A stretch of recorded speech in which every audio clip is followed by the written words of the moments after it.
Hello everyone, in this video, we will be seeing part 6 of What If Naruto Became the Crimson Speedster. And I hope you guys enjoy. So be sure to stick around until the end. Let's get started.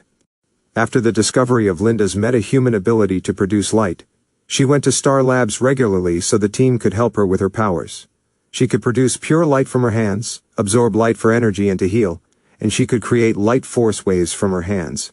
Dr. Wells theorized that since Linda controlled light, there was a lot she could do, such as creating light constructs, fly, and even bend light to turn invisible. Of course, she still needed complete control of her powers to do anything advanced like that, but she was getting there, and was now an official member of Team Flash.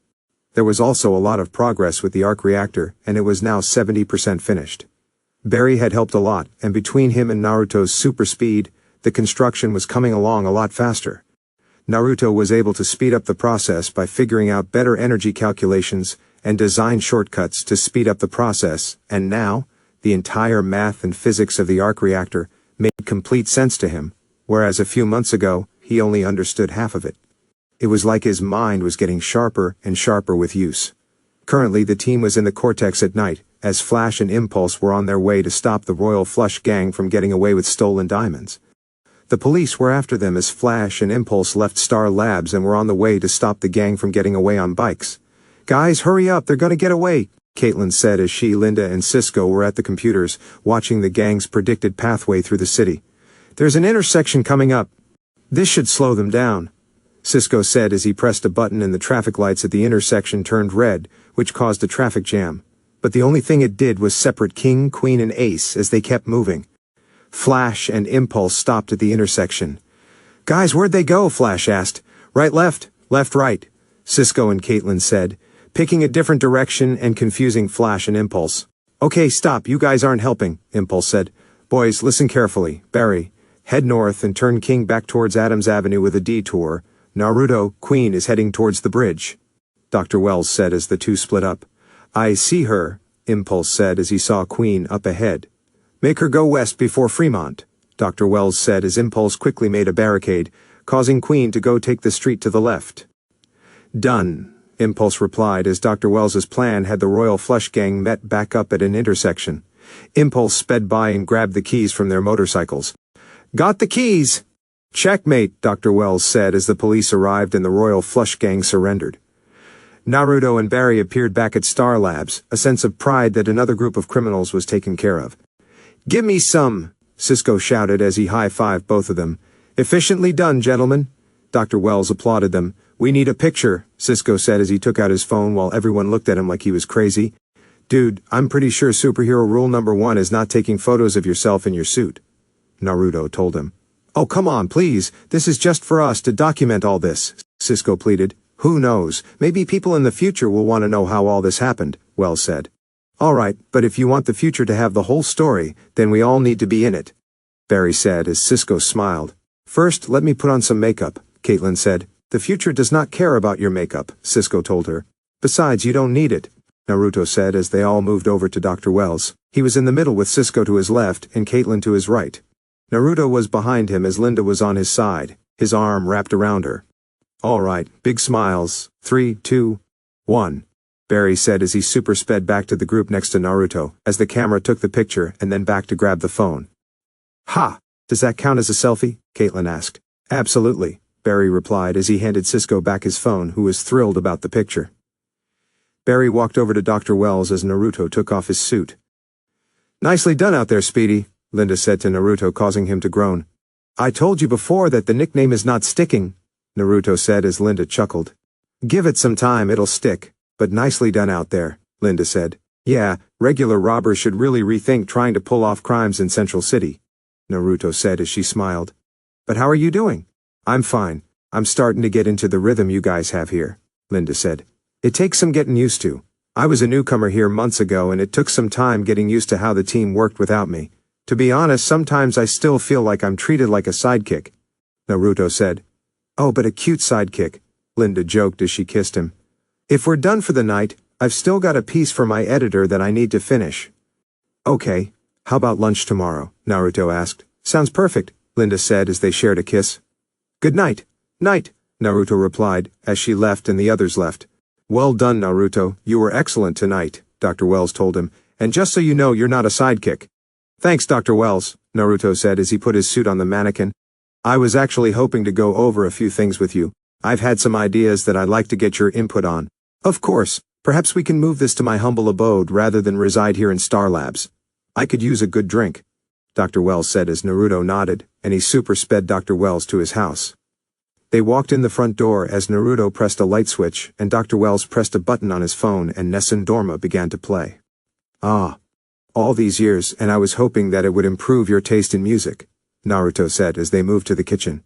Classics are known as classics for a reason, Naruto, because it doesn't matter if it's now or 200 years in the future, they will stay classics. Dr. Wells said, as Naruto walked over and poured Dr. Wells a glass of scotch. Hey, I love classics as much as any other guy, but good classics. Frank Sinatra, Queen, Jimi Hendrix and Michael Jackson are excellent, but that music doesn't make me feel like I'm at a funeral, Naruto said as he handed Dr. Wells his glass, and they sat down at the kitchen table. Naruto took out a tablet to show Dr. Wells some schematics and plans he had written. Now what plans do you have that you want me to look over? Dr. Wells asked, as Naruto showed Dr. Wells schematics for advanced medical technology, new microprocessors, and even energy cells fueled by the arc reactor they could sell to companies and other cities, and even a method to turn that energy into fuel for cars and planes. This is extremely impressive. When did you have the time to do this? You'll find that as a speedster you seem to have endless time. I had to do something to keep myself busy. Plus a lot of those ideas came from my parents' journal. I just had to suss out the math. They did a lot of the hard work. Naruto told him. I wouldn't sell yourself short, Naruto. This is impressive math and engineering that will help the world's reliance on oil and could help the environment. This just proves my earlier point. Mr. Allen is smart, but one thing he isn't is a genius like you. Dr. Wells said. Thanks, Dr. Wells, but I wouldn't call myself a genius, Naruto said.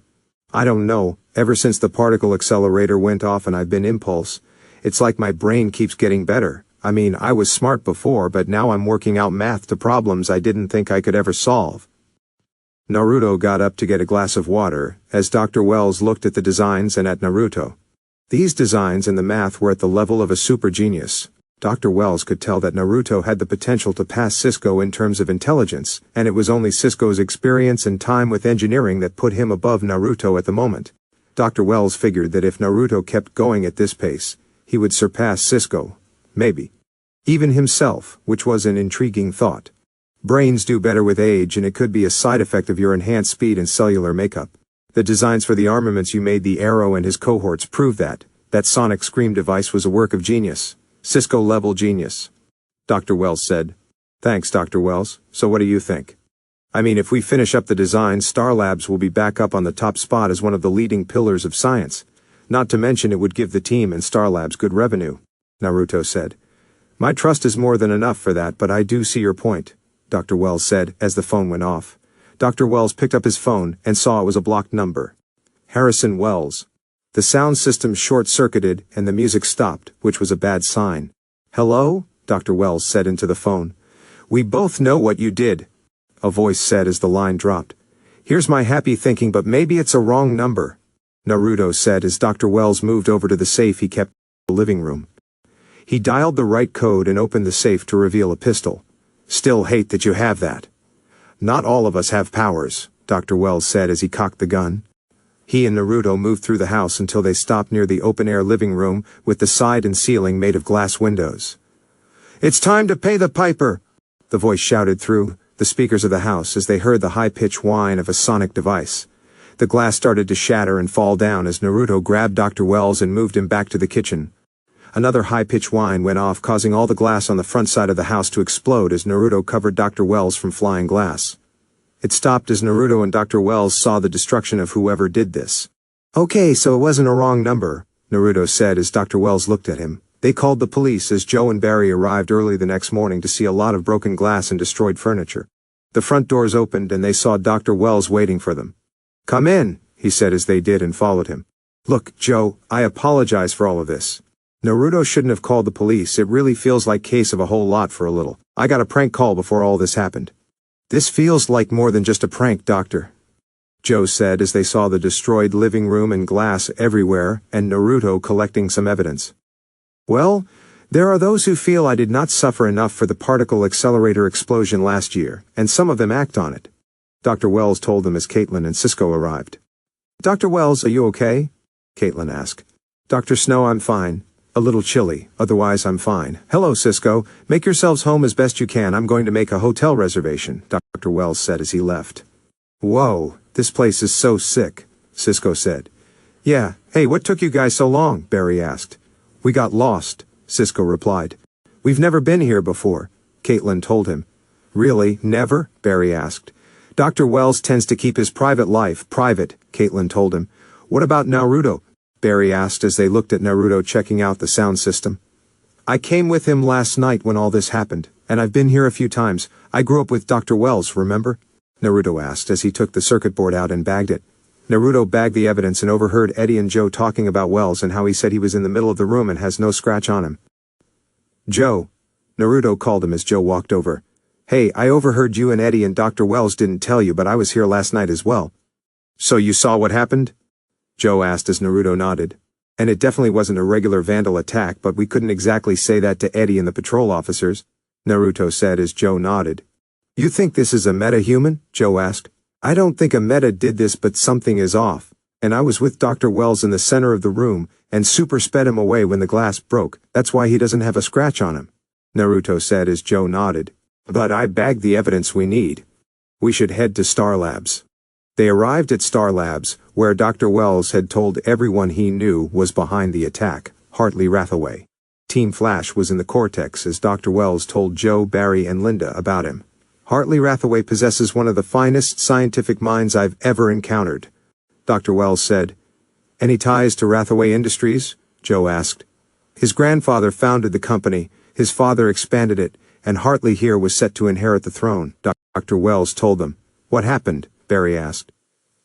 He came out to his parents. Old money, old values, Caitlin told him.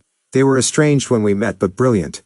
Without his aid, the particle accelerator would have taken a few extra years to be complete. Dr. Wells said. You guys have never even mentioned his name, Barry said. That's because Hartley had a challenging personality, Caitlin said, putting it nicely. What she means is, he was mostly a jerk, but every once in a while he could be a dick, Cisco said as Joe laughed. Let's just say that Hartley, like many outliers, had trouble relating to his peers. Dr. Wells said. Yes, but he was always your favorite, Caitlin said. The chosen one, he referred to himself like that. Cisco said, as Linda noticed Naruto hadn't spoken a word and was glaring at the picture of Hartley with a burning anger she's never seen before. Naruto, you okay? Linda asked as they looked at him. I could have gone my entire life without seeing this asshole again, Naruto said as he glared at Hartley's picture. Are we missing something? Cisco asked.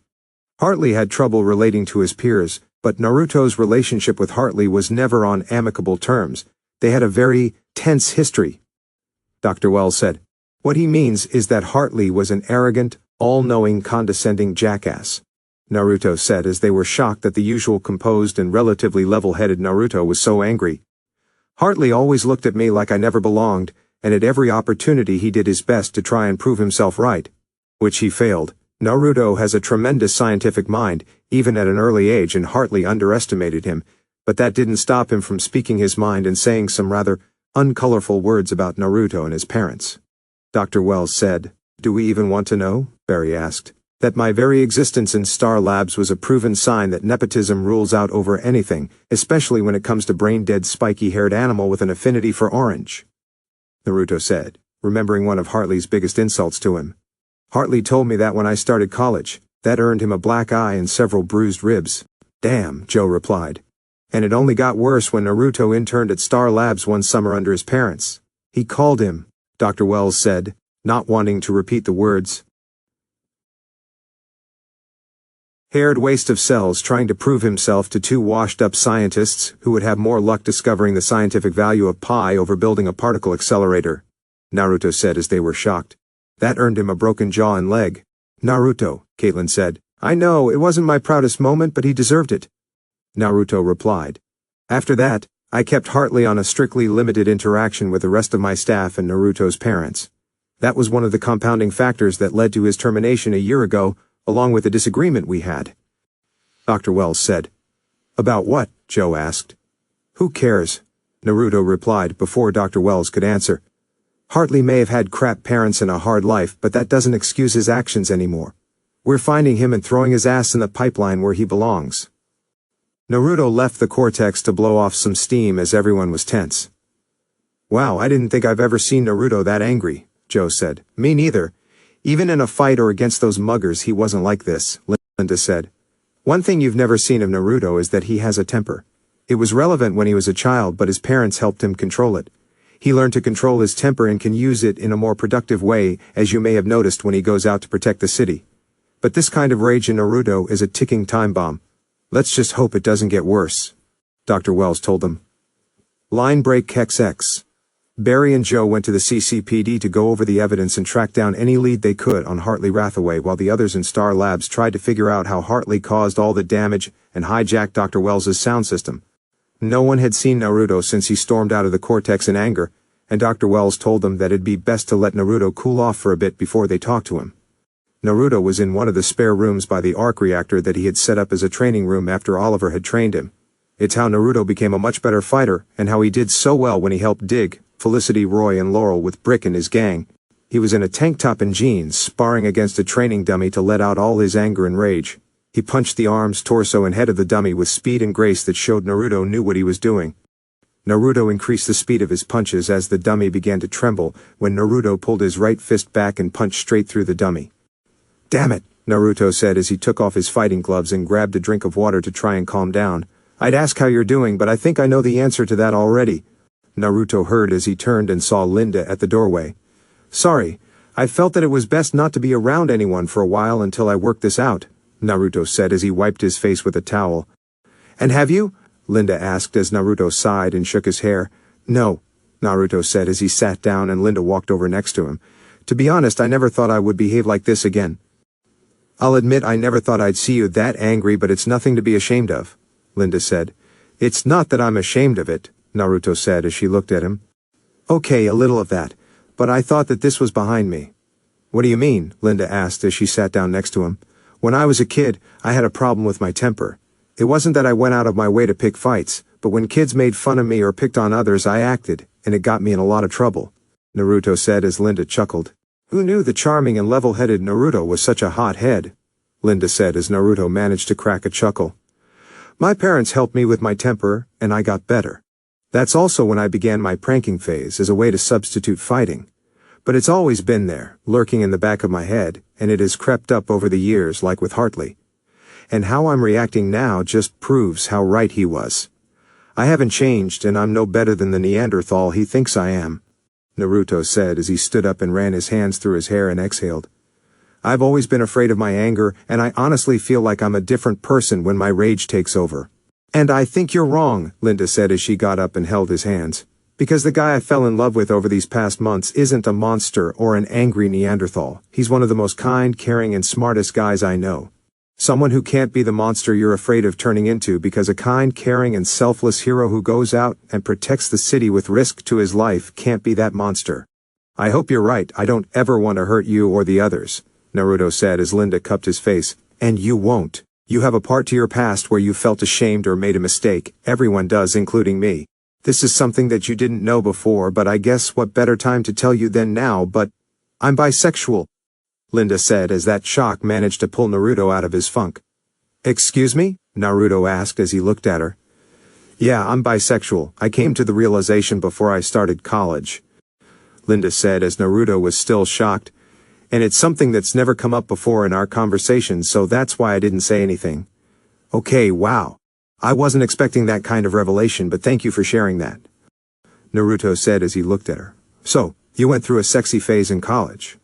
Okay, glad you're enjoying yourself and back to normal, Linda said as Naruto kissed her. Hey, I'm honored you told me, and it doesn't change how I feel about you, Naruto said as she smiled. Although it does increase the odds of me asking for a threesome. She punched him in the chest, causing him to laugh. Just a joke, Naruto said as he kissed her cheek. Thanks, Linda. Anytime, Speedy, she said, as Naruto just ignored it. So should I be worried that you might leave me if you see a girl more beautiful than I am handsome? Naruto joked as she chuckled. Maybe, depending on if she's blonde or not, Linda replied as Naruto raised an eyebrow. Oh, okay, you're into blondes. Good to know I had some points in my corner even before we started dating, Naruto said as Linda smiled. There's the Naruto I know and love. He can't be the monster you're afraid of turning into, Linda said as Naruto kissed her again. You are my lightning rod, never forget that, Naruto said as the intercom went off. Naruto, we need you in the cortex, Caitlin said as Naruto and Linda went back to the cortex. What's going on? Linda asked. Multiple 911 calls. Rathaway Industries is under attack, Caitlin said as Naruto walked over to his suit. Naruto, maybe you should wait for Mr. Allen to provide backup, Dr. Wells told him. No, I can do this, Naruto said as he put on his suit and slipped his mask on. I need to do this. Naruto super sped out of Star Labs and raced to Rathaway Industries. Hartley was in front of the building and firing sonic blasts from green-colored mechanical gauntlets on his hands as huge panes of glass windows shattered into pieces and bystanders ran away in fear. Hartley blasted a parked car as 3 police vehicles arrived. Hartley blasted one of the police vehicles as the hood was blasted off and it swerved to a stop. The other 2 cars stopped and the officers got out and pointed their guns at him. Get down on the ground, the officer shouted as Hartley fired another sonic blast at the car, destroying the windows and sending the cops back. Impulse sped into the area and punched Hartley across the face as the force sent him tumbling across the ground. Impulse tightened his fists as he glared at Hartley but quickly calmed himself down. Hartley spit out some blood as he saw Impulse in front of him. It's over, Rathaway, Impulse told him. You know my name, I know some names too, Caitlin Snow, Cisco Ramon, and Harrison Wells, Hartley said as they heard him over Impulse's comms. I can hear the radio waves emanating from your suit. About 1,900 megahertz. Is that them on the other end listening? Are they going to hear you die? No, they're going to hear you lose, Impulse told him. Okay, Hartley said as he raised his hands and fired a sonic blast. Impulse saw everything happen in slow motion and managed to move his body out of the way of the blast so Hartley hit nothing but air. Hartley fired again but Impulse super sped around him, kicked out his leg, yanked the gauntlets off his arms, and then kneed him in the face. Impulse yanked him off the ground and slapped cuffs on his arms. Guess you were smart enough to see that coming, Impulse told him. Smart enough to have figured out who Harrison Wells really is. You see, I know his secret, Hartley said as Impulse grabbed him and super sped back to Star Labs. They exited the elevators as Impulse pushed him forward. Being scooped up by a guy clad in head-to-toe leather is a long-time fantasy of mine, so thanks, Hartley said as Impulse shoved his forward. Cisco and Caitlin walked forward to take Hartley to the pipeline. Well, the gang's all here. You've lasted a lot longer than I would have thought, Cisco, Hartley said. And you didn't last 10 seconds against Impulse, Cisco replied. I was thinking of calling myself Pied Piper, Hartley said. Hey, I assign the nicknames around here, although that one's not bad, Cisco said as Hartley looked at Caitlin. Caitlin never did get that wedding invite, Hartley said as Impulse grabbed Hartley and kneed him in the gut. Shut the hell up, Impulse said, as Cisco grabbed Hartley and pushed him to the pipeline. Caitlin followed him as Naruto walked to the cortex and took off his suit. Hey, how are you doing? Linda asked as Naruto exhaled. I'm fine. Seeing him now, he hasn't changed one bit, Naruto said. And you didn't turn into the monster he thinks you are. You showed him how wrong he was, Linda said as Naruto nodded. Yeah, you're right, Naruto said. What's wrong? Linda asked. Just a nagging feeling that this isn't the end of it, Naruto said as he left for the pipeline. I forgot. You don't like emotions. They're messy, Hartley said in French. At least she isn't the one stuck in a cell. They heard as Naruto walked forward. Cisco, Caitlin, and Hartley were surprised that Naruto spoke excellent French. Go. Cisco and Caitlin left as Hartley smirked at Naruto. So, you managed to worm your way into Star Labs after all, little fox, Hartley said in French. And you haven't changed one bit. You were an asshole then, and you're an asshole now, Naruto replied. Little Naruto, always ruled by your emotions. Hartley spoke back in Spanish to try and trip up Naruto. Emotions are a fundamental part of what makes us human, but I understand why you don't use them because they didn't build you with the capacity to recognize emotions like an actual human being. Naruto replied back in Spanish. And look how well that served you, all alone and stuck in that cell. I won't be in here for long, Hartley said in Russian. You will never get out of that cell as long as I have a say in the matter. Naruto replied back in Russian. Oh, so the little one has gotten smarter. Impressive for a spiky-haired Neanderthal, Hartley told him in Japanese. This spiky-haired human is currently working on new advances in science way beyond whatever you were doing. I have everything in my life that I could have wanted. A beautiful girlfriend, amazing friends, and a bright future ahead of me, unlike you, Naruto replied back. Except for your parents' approval. Oh, so predictable, little fox. Always groveling for their approval, and for them to take you seriously and see you for anything except as a waste of space. How are you doing since their death? Hartley asked in Latin, as Naruto tightened his fists in anger but quickly calmed down, so not to give him the satisfaction of proving him right about being an animal. Fine, at least my parents loved me for who I am. Your parents may have been horrible, and it was difficult staying in the closet, but that doesn't give you the right to try and ruin everyone else's lives. Naruto replied in Latin, as Hartley shot him a death glare. Enough, Hartley, Dr. Wells said as he rolled next to Naruto. Give us a minute. Naruto shot Hartley another death glare as he left, and walked back to the cortex. See you soon, Naruto, Hartley said. Go to hell, Hartley, Naruto said as he left. Your silence speaks volumes, Hartley said to Wells in Latin. No man is more deaf than he who will not hear, Wells replied. God, I wish I had taken a language in high school, Barry said as Naruto walked into the cortex. Hey, Naruto replied back. Nicely done matching Hartley shot for shot, Cisco said as Naruto nodded. Where did you learn to speak all those languages? Caitlin asked. I've grown up speaking Japanese. The other ones were easy with speedster brains, Naruto said as he tapped his head as they watched the cameras in the pipeline. It must be good to have another loyal lapdog, Harrison. Naruto only has the brain functions for simple fetch quests after all. Hartley replied. Naruto's genius is something you continue to underestimate, or was your verbal joust not enough evidence? Wells told him, as Hartley shrugged. How did you know we were working with the speedsters? I wrote a hexagonal algorithm to track all of his known sightings and extrapolate a theoretical exit trajectory, Hartley said. In other words, every time they ran from a scene of a crime, they ran in this general direction. You are brilliant. And any anguish you have been through because of me was never my intent, Dr. Wells told him. Not bad as far as heartfelt apologies go, except that wasn't for my benefit. That was the idiots who follow you. Must feel good to have the great Harrison Wells behind you, doesn't it? But one day, this man will turn on you. In a flash, and none of you will see it coming. Especially you, Flash and Impulse. I only hope that he leaves you in better shape than he left me. If you're lucky, you'll only be dead. Because every day I have to live with the agonizing, piercing screaming in my ears, Hartley said as Dr. Wells turned away. Again, that was never my intent, and I'm truly sorry for what you've gone through, Wells told him. How kind of you. I almost forgot that kind was a luxury for you except for when it came to your favorite disciple, Hartley said, referring to how even though he was Wells' second, Wells still treated Naruto better than him. It must be nice to have such a loyal dog again, Harrison. Too bad Naruto's too stupid to see what kind of monster you really are. Naruto is many things, but one thing he isn't is stupid.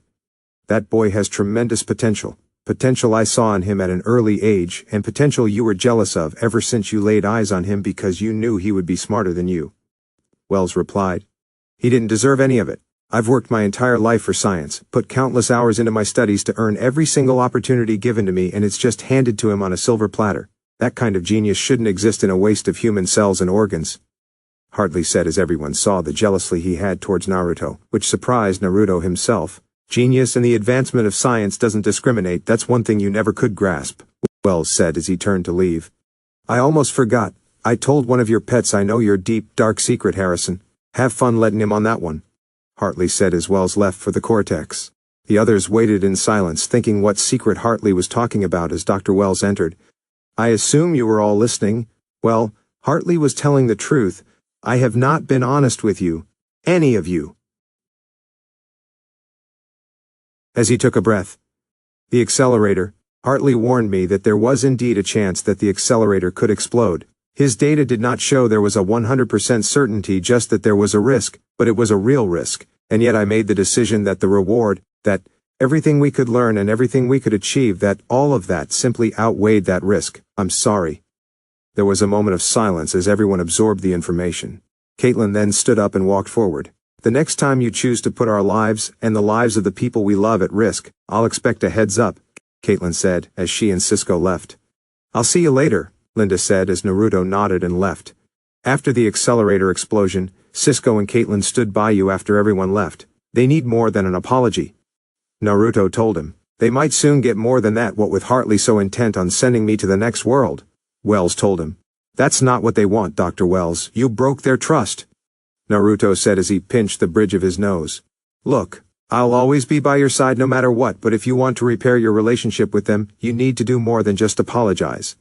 Dr. Wells nodded as Barry left for jitters, while Naruto went to do some work in his lab downstairs. Line break XX. Naruto walked into his lab and was greeted with the familiar sight of whiteboard with dozens of calculations and formulas written on, notebooks with notes and drawings in them piled on tables, books on every notion of science and physics scattered about, and some old chip bags and candy wrappers in a garbage can.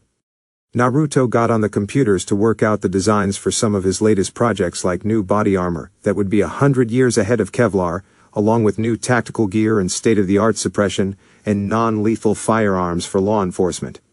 Plus he was working the designs for energy technology, along with environment reparation and consumer tech. He was definitely proving Hartley wrong, and showed that he deserves his intellect. Naruto went back to the Cortex to get some things, and saw Cisco at his workstation looking at Hartley's gloves. "Cisco, what are you doing?" Naruto asked. "Not sure, something doesn't seem right." Hartley was using sonic resonance in his gauntlets, similar to the one for that sonic device you made.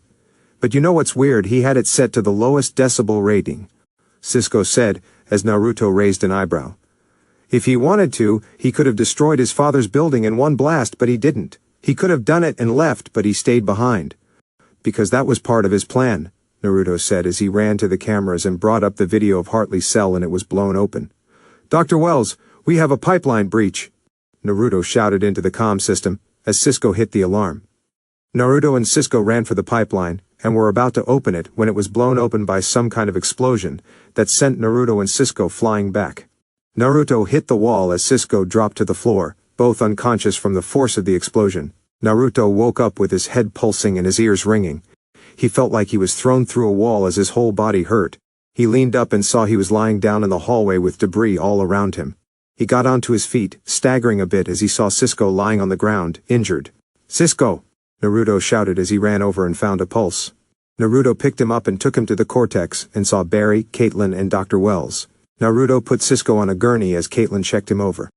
"Naruto, are you okay?" Dr. Wells asked as Naruto nodded. "A little banged up, but I'll be fine." "Hartley?" Naruto asked. "He's gone," Dr. Wells replied as Naruto cursed under his breath. "Shit!" Naruto shouted as he punched the wall. "I should have known it was too easy to put him away." "You couldn't have known that, Naruto," Dr. Wells told him. "Well, I should have. If I really had the genius potential you think I do, and Hartley's so envious of, then I should have known it was too easy to stop him before. But I was too wrapped in my own satisfaction of stopping him when I should have realized it was just a ruse," Naruto said as he exhaled in frustration. "And I gave him access to Star Labs to do God knows what. It's my fault." "This is no one's fault but mine. I earn the blame. I'm not interested in sharing it. Hartley doesn't think I've paid for my crimes, and he's right. He won't stop until I do," Dr. Wells said as he turned to leave. "Where are you going?" Barry asked. "To earn back your trust," Dr. Wells said as Barry left with him. Naruto got to work looking over every single scrap of data to see what Hartley took and trying to find a way to track him down, while Caitlin looked over Cisco, who had woken up and was nursing a concussion. Dr. Wells had called for a press conference and told the public that he knew there was a chance the particle accelerator would fail, but decided to turn it on. Afterward, Barry and Dr. Wells returned to Star Labs. "Has Hartley made contact yet?" Dr. Wells asked. "What makes you so sure he will?" Caitlin asked. "Because he's Hartley and he'll want to have the last word," Dr. Wells said as they looked at Naruto on the computer. "Naruto, you should try and get some rest. Even with super speed healing, you got hit by a massive blast," Barry said as Naruto kept working. "I'm fine. I managed to isolate the code Hartley used to break in, and it will provide the answer to what he was looking for. Not to mention I'm running an algorithm with the Star Labs satellite to track any sonic or vibrational waves his gauntlets give off," Naruto said as Dr. Wells rolled up next to him. "You have nothing to prove, Naruto," Dr. Wells told him. "Tell that to my subconscious," Naruto replied as Dr. Wells chuckled. "Do you know why we came looking for you, Naruto?" Dr. Wells asked. "Because of my powers," Naruto replied back. "Yes, that was a factor, but it wasn't the only reason. The reason we came looking for you, why I came looking for you, is because when you came to me earlier asking if the particle accelerator had caused any change, I saw in you the same spark that you had when you were 10 years old," Dr. Wells said, as Naruto knew what he meant. "I was 10 years old and you were babysitting me. You showed me what my parents were working on, and told me how science is supposed to be for the betterment of mankind. It's one of the reasons I wanted to be a scientist. Naruto said as Dr. Wells nodded. In that moment I realized that you had the potential to be one of the greatest, if not the greatest scientific mind on this planet. And you proved me right as I got to watch you over the years and I saw the mind of man beyond his age. Someone who solved problems and had a keen attention to detail. But more importantly, it was your attitude that proved me right. Dr. Wells said as Naruto looked at him. Anyone can pick up a physics book or put their mind to studying the sciences through rigorous work, but true genius is born. You and Hartley are two of them, but what you understood, and Hartley never did, is that science is never about proving how much smarter you are or putting yourself above your fellow man. True genius is about humanity. You and Hartley are both brilliant, you both have mental sparks, but his brilliance subtracts from the overall goal of science, whereas your brilliance, your heart, your warmth, your drive, your humanity, it brings it to new heights. Dr. Wells said, filled with pride in Naruto, as Naruto smiled back. There is no chosen one, Naruto. There is no second or third favorite, it's just us. The beautiful moment was halted when the comm system in Star Labs short-circuited. What's that? Caitlin asked as the speaker system turned on. Hartley, Naruto said as Dr. Wells nodded. Nice gambit, Harrison, but this duel isn't over, Hartley told him. Hartley, what do you want? What do you want, Hartley? I already gave my mea culpa today, Dr. Wells replied. The city already hated you. You don't think I noticed that press conference was a pathetic bishop sacrifice? Oh no, I've played with you too many times to let you get away with that.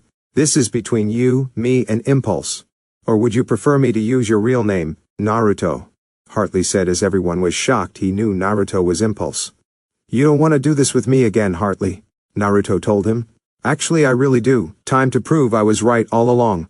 What do you say, Harrison? One last game of chess? Hartley asked. You and I both know that the winner of the game is the one who makes the next to last mistake, and you clearly have a move in mind, Wells said. You're right, and I'm already at the board. So why don't you move your precious little Crimson Knight while I take out a few pawns? Hartley said as he ended the communication line, and Naruto's algorithm picked up Hartley's vibrational gauntlets. Your algorithm picked up Hartley's gauntlets at the Keystone Cleveland Dam, Cisco said as he brought up the map on the screen. During rush hour, he's putting innocent people in harm's way. Caitlin said as Naruto put on his suit. Naruto, let me go with you. We can do this together, Barry said as Naruto put on his mask. No, Barry, this is something I have to do alone. Fearful. You know exactly how dangerously deceptive Hartley can be, Wells told him. Good thing I'll have you here, Naruto said as he tapped his ear. Naruto's super sped away to the dam. Hartley was on the dam road looking at the line of cars he stopped. A woman was in her car, scared for her life as Hartley smiled. Rook to Knight 4, Hartley said as he fired his sonic blasts at her car, and used it to launch her off the dam. Naruto was speeding to the dam and saw the falling car, so he ran up the dam, through the car, grabbed her and stopped on the road, saving her life. Hartley glared at Naruto as he walked forward. Naruto, you need to disarm Hartley immediately, do you hear me? Wells told him. On it. Impulse replied as Hartley fired another sonic wave that sent 4 cars flying in the air. Impulse ran forward and grabbed all the passengers out of their cars and placed them on the road. Naruto, you need to get out of there immediately! Dr. Wells shouted, but before he could act, Hartley pressed a button on his gauntlets, and they began releasing a unique sonic frequency that communicated with the speakers in his suit. Arr! Impulse shouted as his whole body began violently vibrating. I got the idea watching you and Wells chit-chat to use your suit's own speakers to kill you, Hartley said as Impulse fell to his knees and coughed up some blood. That feeling? That's your organs shearing apart. Hurts, doesn't it? Hartley kicked Naruto in the gut and knocked him to the ground as Naruto shouted in pain. Proving my point for me, what a colossal waste of space. I don't know what Wells or your parents saw in you, Hartley said as Naruto managed to get to his knees. Oh, you can still stand. Guess I'll have to beat some sense into you. Naruto's vitals are dropping out. What do we do? Caitlin said as she saw his vitals getting worse. I'm not a failure, Impulse managed to say as something inside him triggered, and his eyes began to glow crimson, and his body began to vibrate and pulse with lightning. What's going on? Hartley said as Impulse began to stand on his 2 feet, and his body began pulsing with more lightning, like he had an aura of it around him. What's happening? His vitals are evening out, Cisco said. Hang on, there should be a security camera up there, Dr. Wells said as he hacked into it, and they saw Naruto stand on his 2 feet despite the sound frequency destroying him from the inside. But what was most interesting was that his body was generating an aura of lightning around him like some kind of shield. Hartley pressed a button on his gauntlet to amplify the frequency, but Impulse's body vibrated even more as the lightning turned into solid crimson and white light that enveloped his body like some kind of armor. His entire suit was glowing with solid crimson and white lightning as Impulse seemed unaffected by the frequency pulse. Hartley fired a sonic blast at Impulse, but the glowing suit just absorbed the energy. "Impossible, it's too soon," Wells said to himself as he watched Impulse access Speed Force armor. Impulse then walked forward and grabbed Hartley's gauntlets. He vibrated his hands, and they fell to pieces, leaving Hartley powerless.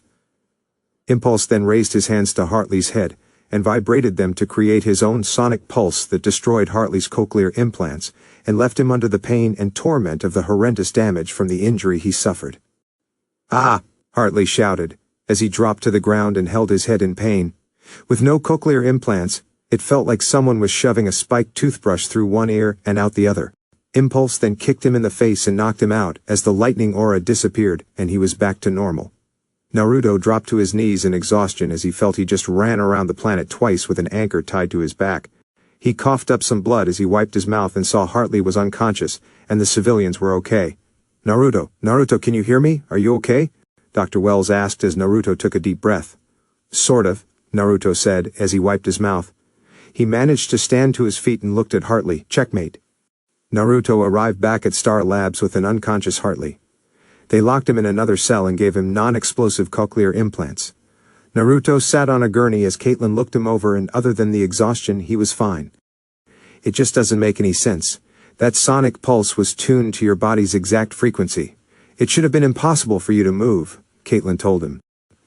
"Glad to know that you didn't want me to make it. I'm fine, by the way," Naruto said as Caitlin just pinched him. "You know what I mean," she replied. "What happened to you? How did you do whatever you did?" Barry asked. "To be honest, I don't remember much of what happened after Hartley activated that pulse," Naruto said. "What do you remember?" Cisco asked. "My insides being shredded to pieces and a killer headache. Then, just energy, pure energy, like when Barry and I run, but 1,000 times more powerful. It was fuzzy, kind of like dreaming, and my body was on autopilot." Naruto said. "What did I do?" "You were badass, man. You turned your lightning into solid armor. It was insane," Cisco said.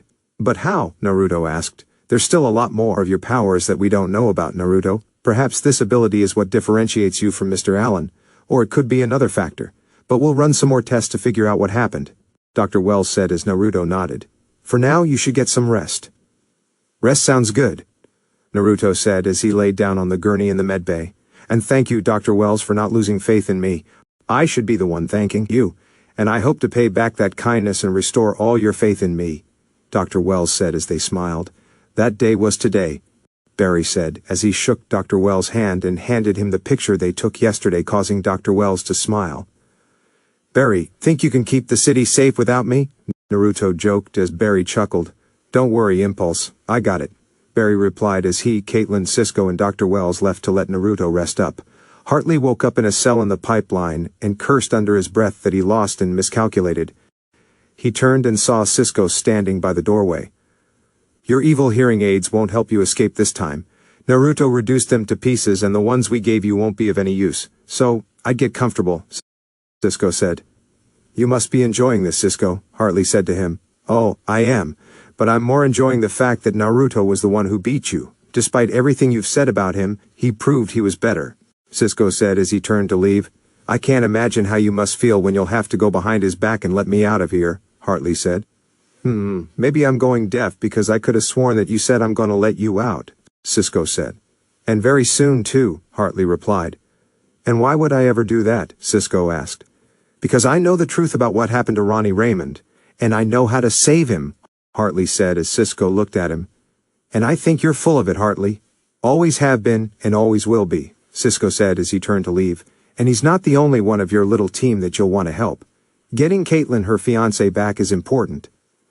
"But what about Naruto?" Hartley asked as Cisco stopped. "What about Naruto?" Cisco asked. "There's a lot more to Naruto's parents' death than a simple drunk driving accident," Hartley told him as Cisco considered if he was telling the truth. Dr. Wells was in his secret room using the tachyon device to stabilize his speed force energy. Warning, tachyonic output has passed acceptable tolerance range. Continued exposure is not recommended, Gideon told him. Increase to maximum, Gideon, Wells told her. Increasing to maximum, Doctor. Speed force absorption at 35% and rising, Gideon told him. I'm not stabilizing. I can't hang on to my speed. It comes and goes, and I cannot control it. Gideon, for how much longer is the tachyonic device viable? Wells asked. Calculations inconclusive. I'm sorry, Doctor, Gideon replied. Oh, that's okay, Gideon. This was only meant to be a temporary fix. It would appear that after today the final endgame is even closer than I thought, Wells said as Gideon brought up the video footage of Naruto's fight on the dam. This is dramatically different than what should have happened. You were aware of the changes your journey here could cause, Dr. Wells, Gideon said. I am. I just didn't anticipate this would involve Pierce or the ASA's involvement or Minato and Kushina's final gambit and untimely demise. Clearly what they did seems to be affecting Naruto because it's the only reason behind his enhancing intelligence or his unlocking of an ability he shouldn't have access to yet. Dr. Wells said. All ventures have consequences, Dr. Wells, Gideon said. Indeed, I'll need to keep a closer eye on Naruto, or his progress might endanger my overall plans, Wells said as he shut Gideon off. Line break, XX. The next day, Naruto was sitting in the cortex at a table tinkering with some electronics and circuits to make what looked like a high-tech arm casing. But in actuality, Naruto was working on some new stabilizers for Linda's powers. In theory, all she would do is put her arm in the casing, and then her light would power it and allow her control the range and intensity of her light blasts. He thought of it last night, took him an hour to suss out the math, and began building it shortly afterward. He was soldering some components on the arm lock when Dr. Wells strolled into the lab. Good morning, Naruto, Dr. Wells said as Naruto looked up.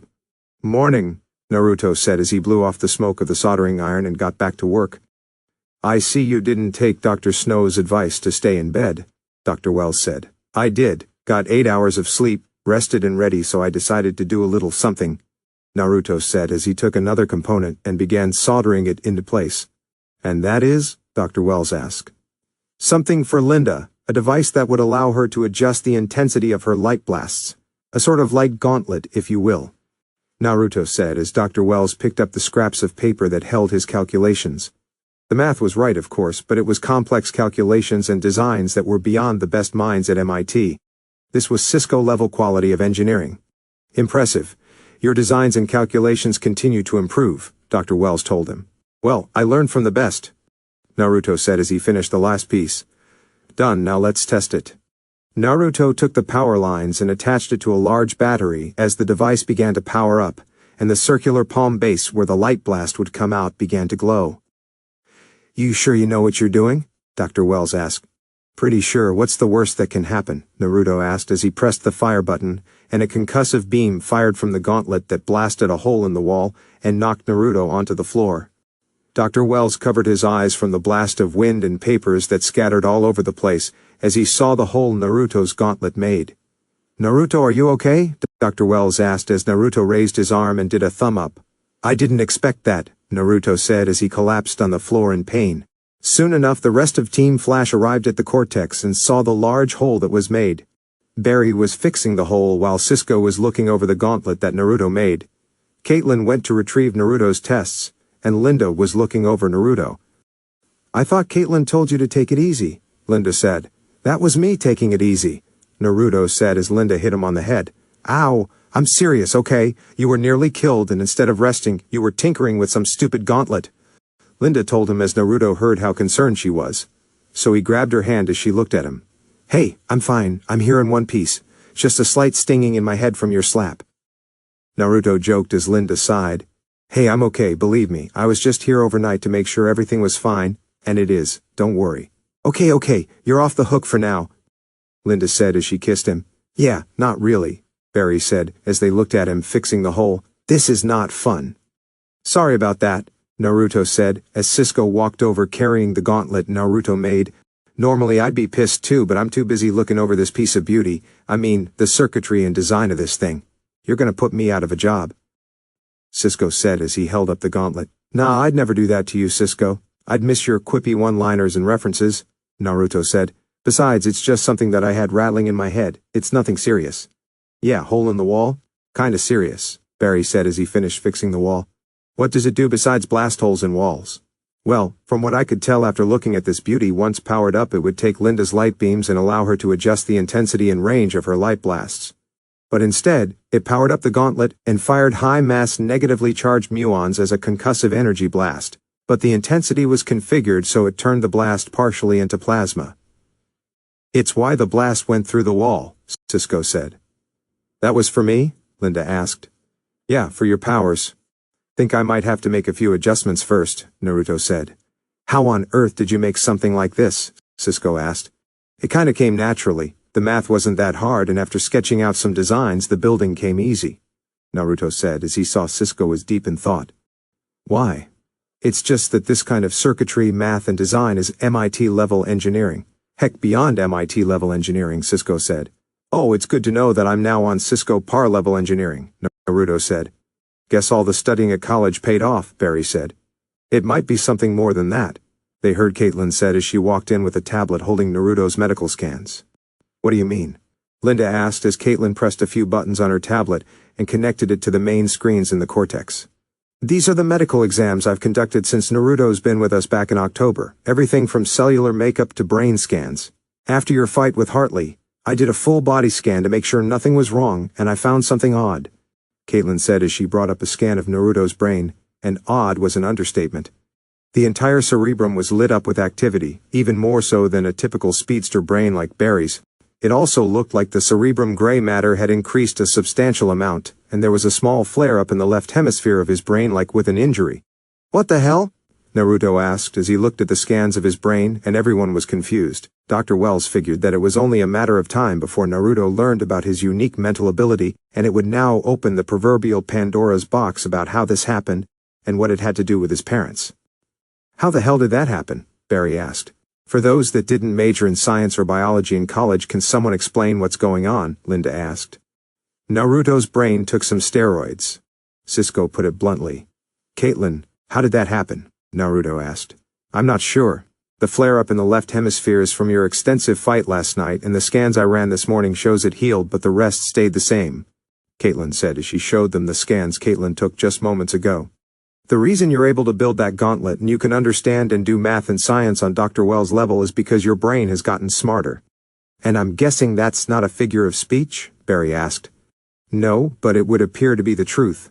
Your brain's cerebrum is much larger than a typical male your age, and its activity is a lot more hyperactive, even for speedsters such as you and Mr. Allen, Dr. Wells said, and it would explain why his intelligence has risen so steadily these past few months.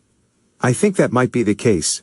Here are the scans I took of Naruto when he first came to Star Labs after he got his powers, Caitlin said as she brought them up, and they showed the same hyperactive brain makeup, but the cerebrum wasn't as large as it is now, just slightly larger. Something you'd miss on a first glance. Here is from after our run-in with Prism, and this is after New Year's. Caitlin showed the two other pictures, and they showed the cerebrum gray matter steadily growing and growing, until it reached the point where it is now. To Dr. Wells's words, it would seem that Naruto was in fact getting smarter, both literally and figuratively. Okay, and I thought dealing with metahumans was weird, but so is this, Cisco said. So what happens? Is my brain just going to keep getting bigger until it explodes? Naruto asked. I highly doubt that, Naruto, but we'll have to run a few more tests to be sure, Dr. Wells said. Well, this would explain why Naruto's been able to work on stuff the US military would love to get their hands on, Cisco said as he held up the gauntlet. And it would explain your work on the arc reactor, Barry said. That was my parents' work, I just finished it, Naruto replied. What about the other uses for the arc reactor you showed me? Or your other designs for energy cells, capacitors, weapons that are miles above ordinary intelligence and, dare I say, Hartley-level intelligence? Dr. Wells asked as Naruto looked at him. Despite what appears to be happening to you, you've been using this gift for the better. And Caitlin and I will get to the bottom of this. Don't worry. Okay, sorry. Just a little freaked out right now. My head is already bigger than most, and I don't need a bigger brain to make it even freakier than it already is, Naruto said. At least you're not losing your hair, Cisco said as everyone looked at him. What? Naruto would look freaky bald. Oh, very funny, Cisco, Naruto said as Caitlin sat him on the gurney as she and Dr. Wells ran some more tests. Linda had to get to work, as did Barry, but with Naruto at Star Labs, Barry said he'd cover for him. Naruto was sitting at a table, making some adjustments to the gauntlet so it was less volatile, easier to control, and a lot less cumbersome, while Caitlin and Dr. Wells were working on the tests they ran on Naruto. They ran every single test known to man to figure out what was going on with Naruto's brain. Dr. Wells was working with the results, and set up a program on the Star Labs server, to flag all known files that could tie into what was happening with Naruto from all servers and stored databases in Star Labs. Star Labs had never encountered something like this, but a file came up which caught Caitlin's attention. "Hello, what's this?" Caitlin asked, as Naruto popped his head up from his workstation. "What's up?" Naruto asked as he rolled his chair over to see a flagged file. "What file is that?" Caitlin tried to open it, but it was locked. "I can't access it, it's locked," she said. "Not for long," Naruto said as he took her spot and began hacking into the file. Normally this would take skilled hackers hours to do, but with Naruto's super speed he did in a minute. He opened the file and they saw a unique genetic sequence on a DNA molecule. "Whoa, is that metahuman DNA?" "I think so, but different. It's not like Barry's DNA after the particle accelerator," Caitlin said as she brought up the file and they realized it was Naruto's DNA. "Wait, this is yours." "So my metahuman DNA is different than Barry's. That's good to know, seeing as how I've used different powers than him," Naruto said. "No, this DNA sample is from 2012, Caitlin said as she brought up the file, and to her word, it was from a physical Naruto had before college in 2012. "No, that's not possible," Naruto said as Dr. Wells came over. "Wait a minute. How are my DNA scans from 2012 showing metahuman DNA? Better yet, why are my DNA scans even in the Star Labs system from 3 years ago? I was in college then." Dr. Wells did a little digging, and the DNA file that Caitlin inadvertently accessed was on a Star Labs subserver. It was very well hidden and encrypted. The only reason it was flagged was because the program Dr. Wells created searched through every single file ever entered in the Star Labs servers. "That's a very good question," Dr. Wells said as he did a little digging to see who created the file, and the secret server it was hidden in. This server was very well hidden, and made by someone who knew what they were doing. "Can you figure out who made the server?" Naruto asked. "One more second," Dr. Wells asked, as he brought up the Star Labs server log subroutine data and got the ID of the creator of the server. "It was your father." "What?" Naruto asked as he saw the login that created the server was indeed Minato Namikaze. Naruto was frozen in shock for a while as Dr. Wells and Caitlin both tried to process what this meant. "Naruto?" Caitlin called his name as he blinked and tried to come up with words. "Okay, there are a million things running through my head that are leading me to worst-case scenarios, but for the sake of me needing to hear it, could my pre-particle accelerator meta-DNA be the reason for my enhancing intelligence?" Naruto asked, doing his best to keep calm. "That would be the most likely answer at the moment," Dr. Wells told him. "Okay, but what does this all mean? I thought I got my powers after I was struck by lightning. How could I have metahuman DNA before the accelerator went off?"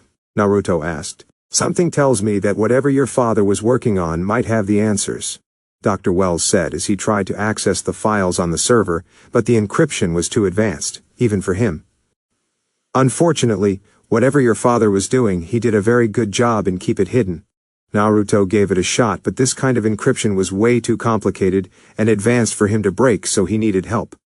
"Well, lucky enough I know a very skilled hacker," Naruto said, as he took out his phone and called Felicity. "Hey Felicity, I know this might be a bad time, but I need a favor. I ran into some very well encrypted files on the Star Labs server and could hold some answers to a question we've been dealing with but we can't get through. Do you think you could take a look?" he asked. Caitlin and Dr. Wells looked as Naruto listened to Felicity respond. "Felicity, you're a godsend, don't let anyone tell you different. Sending the file right now," he said as he attached the server files to an email and sent it to Felicity. "Keep me updated and can you try to rush this? I know coming from me that sounds pushy, but this is kind of important, thanks." "Are you sure that was a good idea?" Dr. Wells asked. "Felicity's the only one who could hack into that file, and if it has answers to what the hell is happening to me, then I need to know," Naruto replied. "There has to be a reasonable explanation as to why my father had this kind of server set up and why my DNA is so messed up." "And if you don't like the answers?" Dr. Wells asked. "It has to be better than what I'm thinking of right now," Naruto replied, as Caitlin got a text from Barry about a case from Iron Heights about a new metahuman. Barry thinks he has a new metahuman case, Barry said. Okay, I could use a distraction, Naruto said. Naruto. It's fine, Caitlin. There's nothing we can do about this now until Felicity breaks through the encryption, Naruto said in a relatively calm demeanor. What I can do now is help Barry stop another meta. Barry and Joe soon arrived with a unique case of a vanishing inmate at Iron Heights prison. The prisoner was supposedly in his cell at check and yet escaped along with half of the cameras in the prison being destroyed. Prisoner Clay Parker was possibly a metahuman, and the only evidence they had of his disappearance was some kind of organic particulate.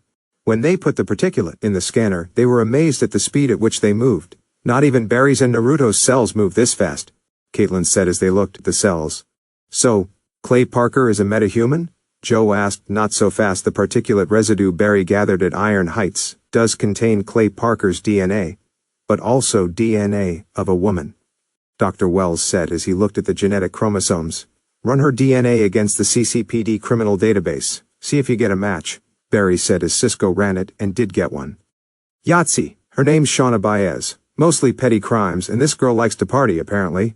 Long list of disorderly conducts at local bars, Cisco said. So I'm guessing we find Clay Parker, Joe said as Naruto looked at the molecules and the neurons in his brain were firing as he began to see something there.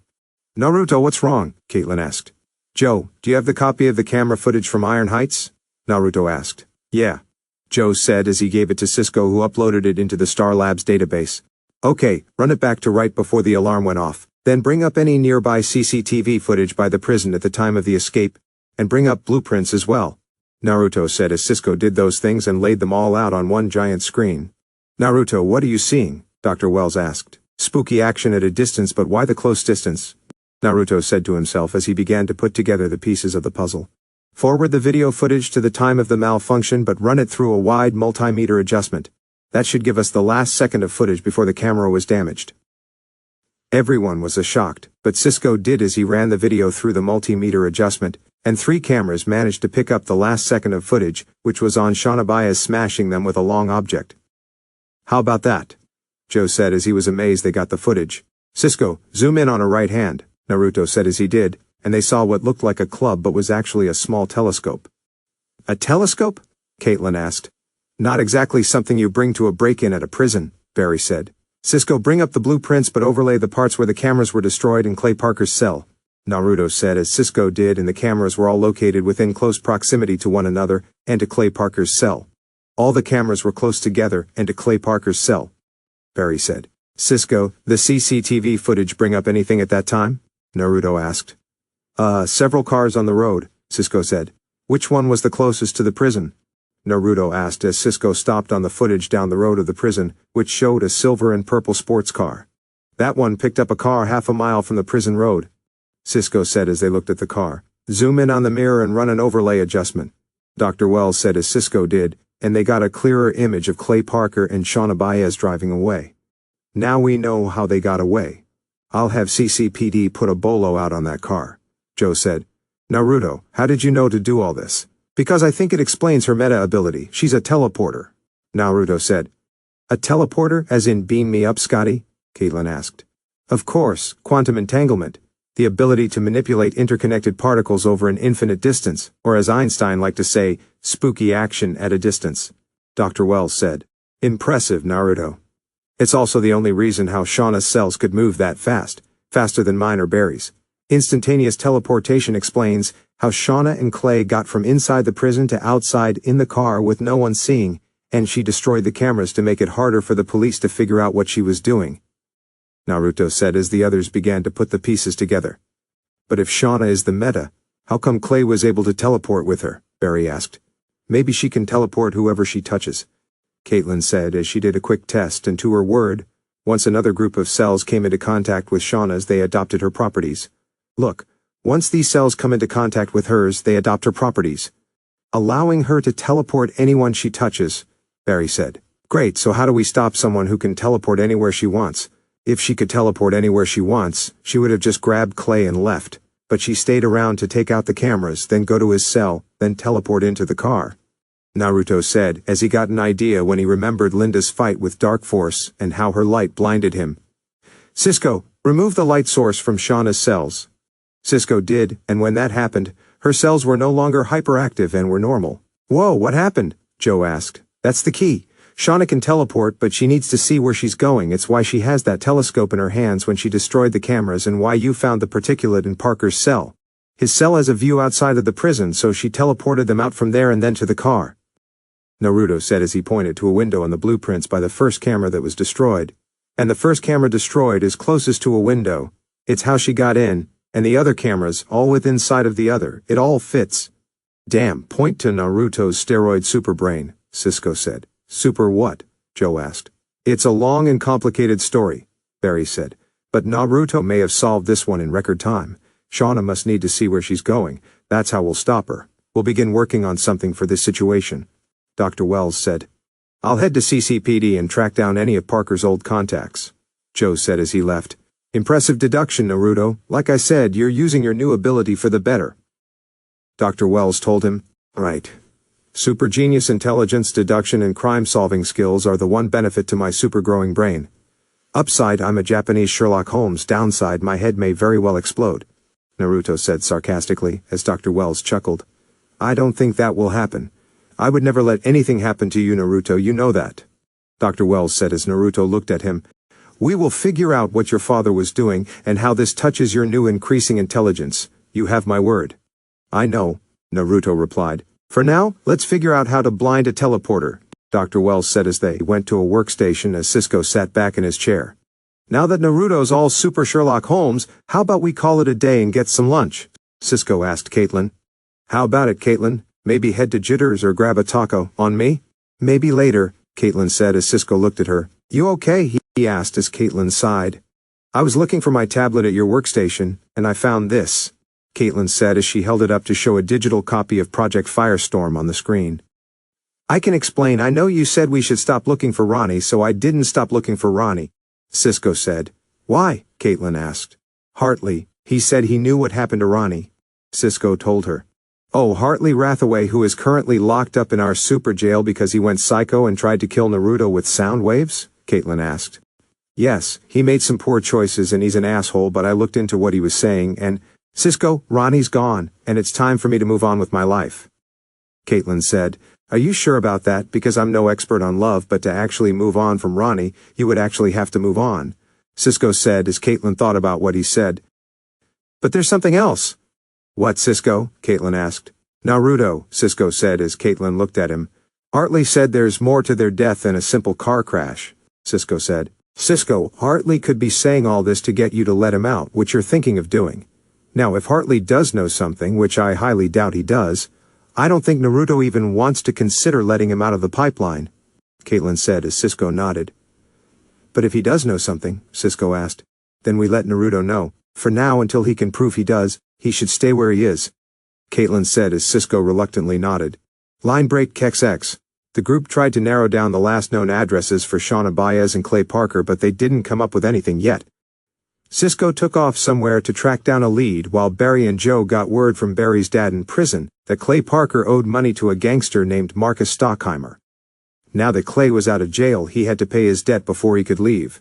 Naruto and Dr. Wells were figuring out ways to track and trap Shauna while Cisco, despite Caitlin's warning, decided to see if Hartley did know what he was talking about. He said he knew what happened to Ronnie, so Cisco slapped a pair of cuffs on him and led him out of the building. You said you were going to show me what happened to Ronnie. Ronnie died inside the building. What are we doing out here? Cisco asked. What do you see? Hartley asked. I don't know. Buildings, walls, dirt? Cisco said as they walked along the side of the building. Wells would be so disappointed in your observational skills. Look again. Hartley said as Cisco saw a shadow imprinted onto a wall that resembled a man. Bakudan no Kage, Hartley said in Japanese. It's Japanese. How can you speak 6 languages and sound like a dick in every one of them? Cisco asked. It means bomb shadow. They found these all over Hiroshima after the first atomic bomb was dropped. This shadow belonged to Martin Stein, Hartley said. The accelerator explosion did this to him? Cisco asked. You really don't see it, do you? You're gonna kick yourself when you figure it out, Hartley said. Oh man, you were full of it then and you're full of it now, This is just another one of your lame-ass tricks. Come on, we're going back into the pipeline. Cisco said. Hartley elbowed him in the face. He threw out a punch, but Cisco dodged and punched Hartley in the face.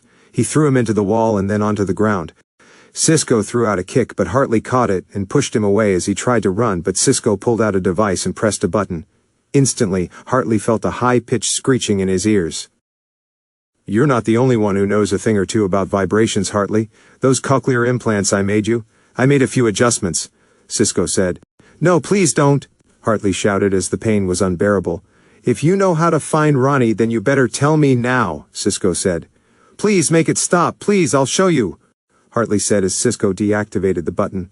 Do something like that again, and I won't make it stop, ever, Cisco told him. I'm impressed. Didn't think you had that in you, Hartley said as he got an idea. But you have to take these off me if you want to find out the truth.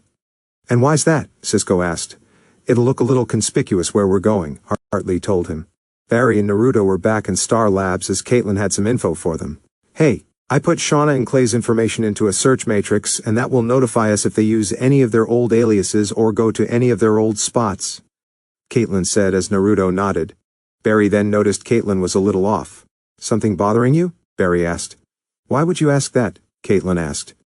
You're doing that biting your lower lip thing that you do when something's bothering you, Barry said as Caitlin cleared her throat. I'm fine, she said as Barry nodded. Cisco says I don't have a life. You technically don't, do you? Naruto asked with a smirk. I do. I cook, and I eat, and I read, and I help you too, Caitlin said. So what you're saying is, you do everything that has nothing to do with having a life, Barry said. You don't have to be rude about it, Caitlin said as Barry chuckled. Hey, I'm not doing any better than you. My social life consists of running at superhuman speed and Netflix, Barry said. We are quite the pair, Mr. Allen, Caitlin said. Yes, we are, Dr. Snow, Barry replied. Both of you are making me sad right now, Naruto said as they looked at him. Well, not everyone can be in a happy relationship with a girl who also happens to be a meta, Barry said. Touché. But even when I was in college I had a life, Naruto said as he sat down in a chair and looked at them. I mean, didn't you guys go out and have fun? Go to parties, bars, meet new people, go on dates? Kind of, Barry said. It's been a while, Caitlin said. It's just like riding a bike. All you need to do is try and it'll come back, Naruto said as the computer beeped. What's wrong? Barry asked as Naruto brought up a police emergency. Armed robbery in progress. 2 suspects, male and female in their 20s. Sounds like our metahuman Bonnie and Clyde are at it again, Caitlin said. Time to ruin their social life, Barry said as he grabbed his suit and super sped to the location. Naruto grabbed his suit and followed. Clay and Shauna were robbing an armored truck from Black Hawk Security to pay off the debt to Marcus Stockheimer. Shauna used her powers to overpower the guards, cuffed them using their own handcuffs. Clay held them at gunpoint while Shauna moved the money to her car. Just a few bags, baby. Enough to pay back Marcus, Clay said. These things are heavier than they look, Shauna said as she smirked and teleported to her car and put the bags in the trunk. Flash went to stop Shauna while Impulse grabbed Clay. He saw Clay holding the guards at gunpoint, so he ran by and swiped the gun from his hand. What the hell? Clay asked as Impulse ran by again and punched him in the face. The force sent Clay flying through the air and hit the ground like a sack of potatoes. Impulse then reached down and vibrated the cuffs off the guards. You two okay? He asked as they nodded. Impulse took one of the cuffs and tied up Clay when he saw Shauna teleport around some buildings with Flash running after her. It's like they were playing a game of Catch the Leader. Shauna then teleported back to her car to grab the money and leave, but the Flash appeared in front of her. A white and crimson blur then ran in front of her and knocked her back and through the air. She hit the ground, unconscious as Impulse ran up and slapped cuffs on her. And she's down, Impulse said. I had that, you know, Flash said. Sure you did, Impulse joked as he grabbed Clay and super sped him to the CCPD where he was arrested and sent back to jail while they took Shauna to Star Labs and put her into a cell with a reflective material so she couldn't teleport out. Naruto, Barry, Caitlin, and Dr. Wells watched as Shauna attempted to teleport, but she just wound up back in the same spot. Anyway, she can teleport out of this? Barry asked. No, it's one-way glass on the other side, completely reflective. Dr. Wells and I came up with that. She won't be getting out of there anytime soon, Naruto said as Barry nodded. Naruto pressed a button, and the pipeline locked down. I think that has to be a record for our quickest metahuman takedown, Caitlin said. It wasn't that hard. Barry kept her distracted while I took her out. Excellent teamwork. Naruto said as he high-fived Barry. Impressive work, gentlemen, Dr. Wells said as they nodded. It was a good thing you acted when you did. Shauna just kept teleporting out of my grasp. It was like we were playing a game of peekaboo, Caitlin said as they looked at her. What, can't I name one? Not bad, Naruto said. Well, a job well done, everyone. I think we can call it an early night, Dr. Wells said as he left. Or a late one. How about we all grab a drink and hang out, make some semblance of a regular life outside of Star Labs? Naruto asked as Barry and Caitlin chuckled. Come on, I saw a karaoke bar that Linda loves on Shauna's list of hangouts. Let's get a drink. Sorry, I have to help Iris with something, Barry said as he left while Naruto and Caitlin looked at each other. That's not healthy, is it? Naruto asked. What, the not going out thing or the pining for Iris when she's with someone else? Caitlin asked. The latter? Naruto asked. No, that's not healthy. But I think a night out would be fun, Caitlin said as Naruto smiled. Okay, so what about Cisco? Where is he? I haven't seen him in hours, Naruto said. I don't know, maybe he had something to do, Caitlin said as walked away. I'll meet you there. Naruto smiled as he walked to the cortex and saw the gauntlets for Linda he was working on. He planned to keep on working on them, but he'd give it a rest tonight. He grabbed his phone and called Linda. Hello, amazing girlfriend who lights up every room she walks into, both figuratively and literally. Linda answered, causing Naruto to chuckle. Hey, beautiful. I think something's wrong with your voice message because it didn't have the word beautiful or gorgeous with it, Naruto said as he heard her chuckle. Just wanted to hear you say it. So why the call? She asked. I was wondering if you were doing anything tonight. Maybe we could head to that karaoke bar you love so much, Naruto said. Yeah, that sounds great, Linda replied. Okay, if Caitlin comes along, Naruto asked. That's no problem. What's up? Linda asked. Cisco said something along the lines that Caitlin doesn't have a social life, so we're trying to get her back out there, Naruto said. Well, I'm all for it. I'll meet you there in 30 minutes, Linda said. See you there, lightning rod, he said as she sighed. It's still not working, Naruto, she said as she hung up. Huh, I think it's cute, Naruto said as he went back to the shelter to take a quick shower and a change of clothes. He put on some nice shoes, jeans, a black button-up, and a jacket. He finished up some chores at the shelter and helped Tsunade make dinner in the span of a second, and then made his way to the bar when he got a call from Barry. Hey, Barry. Hey, Naruto, Barry said as Naruto heard him sigh. Is that invitation to the bar still open? Yeah, of course. What's wrong? Naruto asked. It turns out that Iris didn't need my help tonight, Barry said. So I could use a night out with some friends. Definitely, dude. I'll text you the address, Naruto said as he texted Barry the place. Naruto Super sped to the bar and got a table. He ordered a whiskey as Barry and Linda appeared soon after. Barry got a gin and tonic and Linda got a glass of wine, and they all relaxed and enjoyed themselves as they listened to some guy singing Working for the Weekend by Loverboy, and it was funny. You're kiddin', Barry said. I'm not. Linda had red hair, Naruto said as Barry chuckled, while Linda punched him in the shoulder. I went through a punk rock phase in high school, and to be fair, it was red highlights, not red hair, Linda said as she sipped her wine. I still can't imagine the dark brown Linda Park with red hair and playing a guitar, Barry said. It was a phase, and I grew out of it in college, and I'm kind of grateful I did because it'd be kind of hard to be taken seriously at CCN with red streaks in my hair, Linda said as she held her hair up. Well, I think I missed out on something. You looked cute with red hair, Naruto said, as Linda smiled and kissed his cheek. And you looked ridiculous with the short haircut, Linda said. Short haircut? Barry asked. Naruto showed me an old photo of him from middle school, where he had short hair, no spikes, and he looked horrible, Linda said as Barry laughed, like a little blonde-colored egg. And what about your regrets in the past, Barry? Naruto asked. Oh, I'm keeping my mouth shut, Barry said as he took a sip when he saw Caitlin walk in wearing a beautiful black beaded long-sleeve mini-dress. Hey! Whoa! Naruto said as he and Barry were a bit shocked. What? Caitlin asked. What? Nothing, it's just, well, you look really nice, Barry said. I don't always dress like a high school principal, Caitlin said as she sat down. So, this is the place you and Linda like to come to? Barry asked Naruto. Yeah, I've always loved coming here. Great atmosphere, nice people, good drinks, and the karaoke is entertaining, Linda said. And while I can't sing to save my life, this place has grown on me, Naruto said as he sipped his whiskey. I figured we could kill two birds with one stone tonight. Enjoy a night out and get your two social lives in some semblance of order. Caitlin chuckled as Barry sighed. Everything okay, Barry? Linda asked. I keep making the same mistake. Every time Iris falls I race to pick her up thinking that one of these times things are gonna change, but things are never gonna change. I am just destined to be just the friend. Barry said. Well, I've gotten to know Iris at work, and if she can't see the great guy you are, then maybe it's for the better. Who knows, maybe there's someone else out there for you. If Naruto and I weren't together I'd ask you out, Linda said as Barry and Naruto looked at her. Really? Barry asked. Sure, you're cute, Linda replied. Sitting right here, right next to you, Naruto said as Linda chuckled and kissed his cheek. Don't worry, baby, I only have eyes for you, she said as she kissed him again. At least you're not pining for someone who bursts into flames and wants nothing to do with you, Caitlin said as Barry shook his head. What is wrong with us? We're in our 20s. We should be having fun. We should meet people and go on lots of dates, Barry said as Caitlin picked up his drink. Well, here's to liquid courage, Caitlin said as she drank the whole thing. Whoa, Linda said. You drank all of it, Barry said as Caitlin waved at the waitress. Excuse me, I would like to start a tab, Caitlin said with a smile.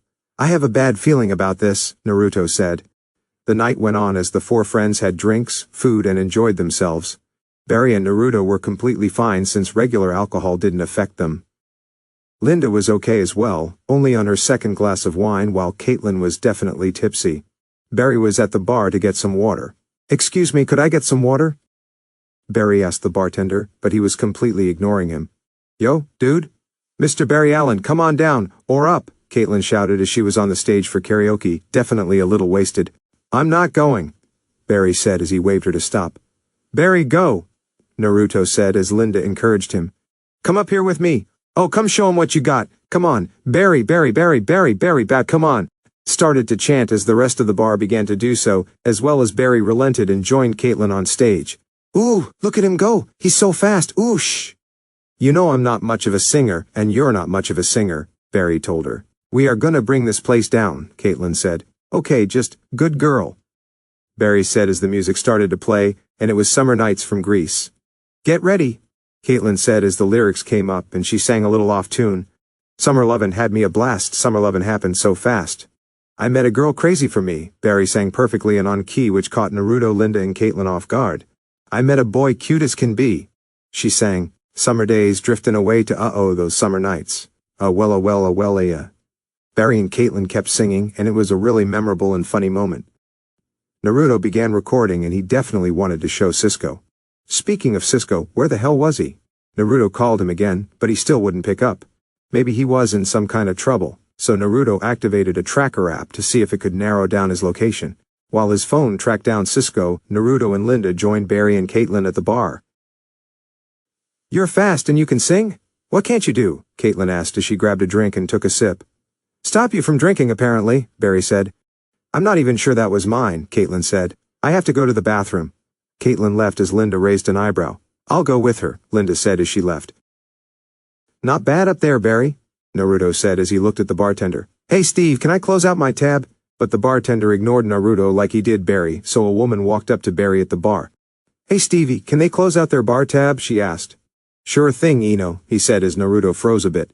Ino? Naruto asked as he looked over and to his surprise, saw his old friend Ino. He recognized her the second he saw her long blonde hair, which was down to her waist, and it was as always covering the right side of her face, only showing one of her blue eyes.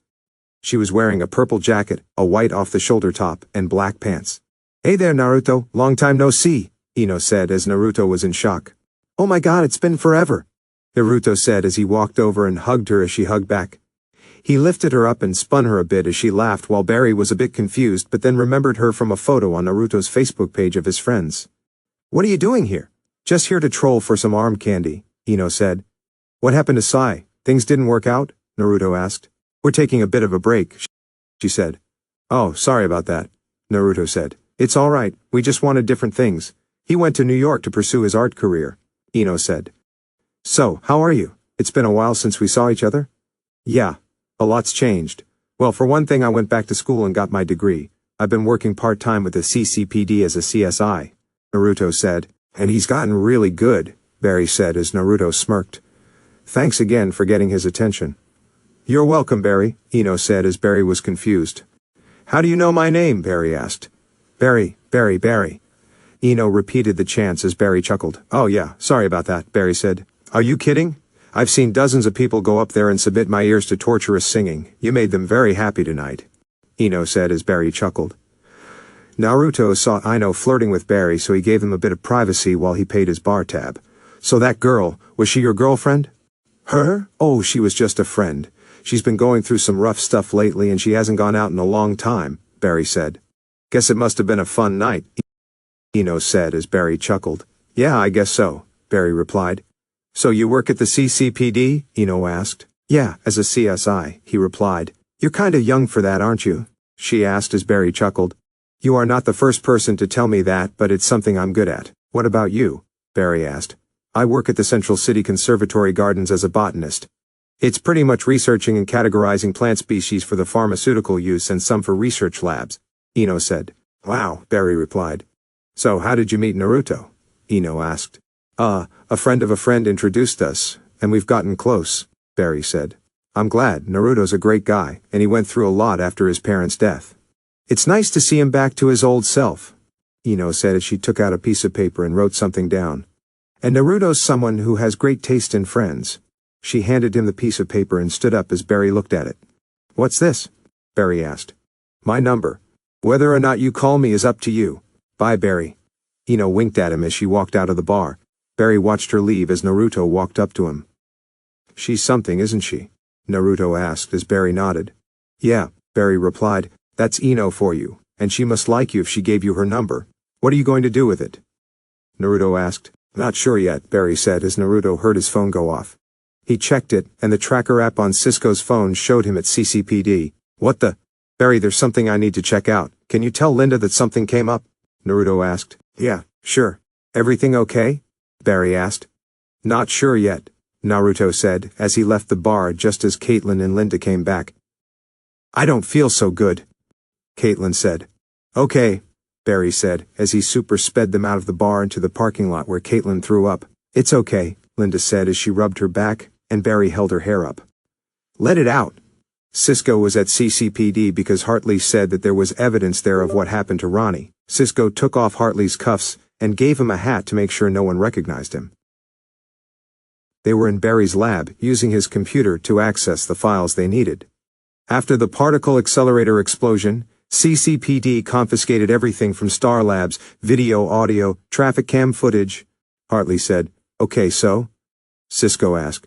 "I saw Martin Stein the night Star Labs went boom. He walked right past me. You see, Stein specialized in transmutation, molecular transmography, quantum splicing, taking two things and making them one," Hartley said, leading Cisco, but he didn't get it. "Let's go to the videotape, shall we?" Cisco accessed the video footage and they saw Professor Stein with what seemed like some kind of weird device. They slowly advanced the footage to the point where he was hit by the accelerator energy. "His eyes, they turn white just like Ronnie's," Cisco said. "Now stop there," Hartley said as Cisco did, and in the wave of energy that hit Professor Stein, Cisco saw the corporeal image of Ronnie. "Ronnie! The dark matter merged them together," Cisco said. "Explains why Ronnie hasn't seemed quite himself lately. It's because he's not. He's Martin Stein," Hartley said as he pulled out his cochlear implant and broke it, creating a high-pitched screeching that sent Cisco to his knees in pain. "Ah!"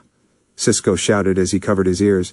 "You can't say I didn't keep up my end of the bargain," Hartley said as he took out the device Cisco used and smashed it. He then kicked Cisco in the gut. "I figure that makes us even Steven. Adios." Just as Hartley was about to leave, a blur rushed past him and sent him flying back across the floor. Hartley groaned in pain as he saw Naruto standing there. "You just never learn, do you?" Naruto said as he super sped to Hartley and threw out speed punches all over, hitting him in the face and body as Hartley couldn't react and was pummeled. Naruto then did one final punch to the face and Hartley was knocked unconscious. Naruto just glared at him as he walked over to Cisco and heard the high-pitched screeching. He saw the implant on the ground and stepped on it, destroying it and stopping the sound. "Cisco, you okay?" Naruto asked as he helped him up. "Yeah, I think," Cisco said as Naruto nodded. "How'd you find me?" Naruto held up his phone to show it had tracked Cisco's phone to CCPD. "Good thing I'm an inquisitive person or else I wouldn't have come," Naruto said as he looked at Hartley. "I'll get him back to the pipeline." Line break, Keksex. The next morning Barry and Linda were waiting by the elevator for Caitlin. They took her home after the bar and helped her to bed and made sure she was fine. They waited by the elevator, sipping their coffee when the doors opened, and Caitlin walked in with a cup of coffee, wearing a jacket, scarf, and thick sunglasses. "Hi," Barry said as Caitlin jumped a bit. "Oh, so loud." Caitlin groaned as Barry chuckled. "Oh, I just wanted to make sure you were okay," Barry said. "Let's just say that I envy your inability to get drunk. I don't remember much from last night," Caitlin said as they slowly walked down the hall. "That's probably for the best if you don't, Caitlin," Linda said. "Summer lovin'," Barry said as Caitlin winced. "Oh God, that I do remember," Caitlin said as Linda and Barry laughed. They walked into the cortex to see Cisco standing in the middle of the room with a shameful expression, and Naruto and Dr. Wells looking at him. "What's wrong?" Barry asked. "Hartley nearly escaped last night," Naruto said. "He got out of the pipeline? How is that even possible?" Barry asked. "He didn't. I let him out," Cisco said as he looked at Caitlin. "Are you mad? I can't tell with those glasses on." "I'd like to yell and wave my arms, but I'm afraid I'd throw up," Caitlin said. "Why? What were you thinking, Cisco? You know how dangerous he is," Barry said. "Hartley said he knew what happened to Ronnie," Cisco said. "I told you to let that go. I didn't want you looking into that for me," Caitlin said as she took off her sunglasses. "I wasn't doing it for you. I sealed Ronnie into the accelerator before it blew. He told me to wait 2 minutes, and I waited, but he didn't come back, and I can't stop thinking 10, 20 seconds and Ronnie wouldn't be like he is now," Cisco said, feeling completely guilty as he looked at Caitlin. "I've wanted to tell you so many times, I'm so sorry." "So you carried that around this whole time?" Caitlin then walked around next to Cisco. "Do you know what Ronnie would say if he was here? He would say that you did the right thing. It wasn't your fault. What happened that night wasn't anybody's fault." Caitlin hugged Cisco as he hugged back. "Aw," Naruto said as Caitlin chuckled. "Now that is out of the way, I believe you could use this, Caitlin." Naruto handed her a small water bottle of a green-colored liquid. "What is this?" Caitlin asked. "Pickle juice," Naruto said as she handed it back to him. "What?" "It's Tsunade's hangover cure. It's either this or hot sauce and a raw egg." "You're making that up, right?" Barry asked. "I wish I was," Naruto said as Cisco looked at Caitlin and she nodded. "Naruto, there's something else," Cisco said. "What, did you let out another meta?" Naruto asked. "No. Hartley said he knew what happened to Ronnie and he's right, but he said he also knew some stuff about you as well," Cisco said. "Like what?" "How many times he's aggravated or insulted me in my life." "I think I know the answer," Naruto said as he sipped his coffee. "No.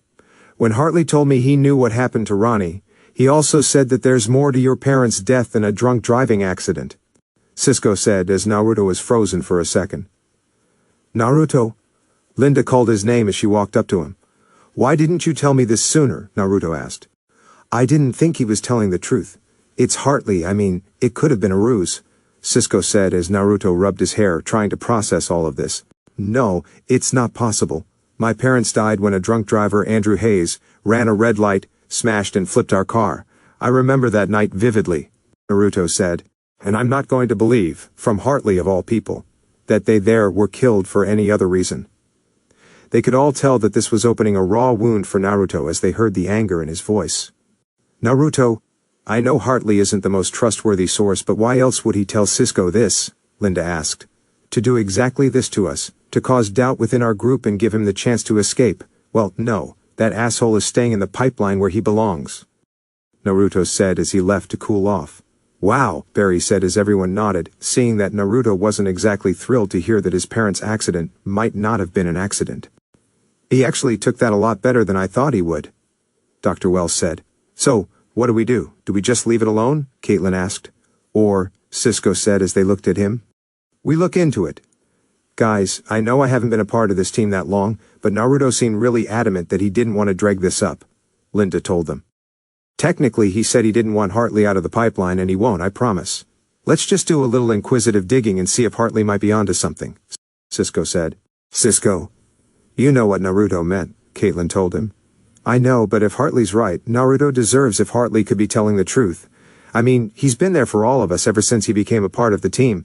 Naruto deserves answers," Cisco said. "Cisco's right. He's been there for us since this started. We owe him to get to the bottom of this," Barry said.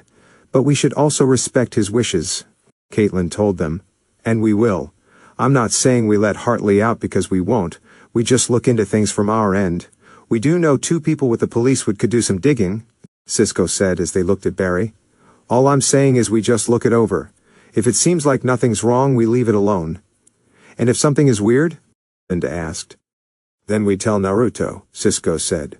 A point of fact, what happens if we tell Naruto and it leads him down a path towards vengeance? Dr. Wells asked.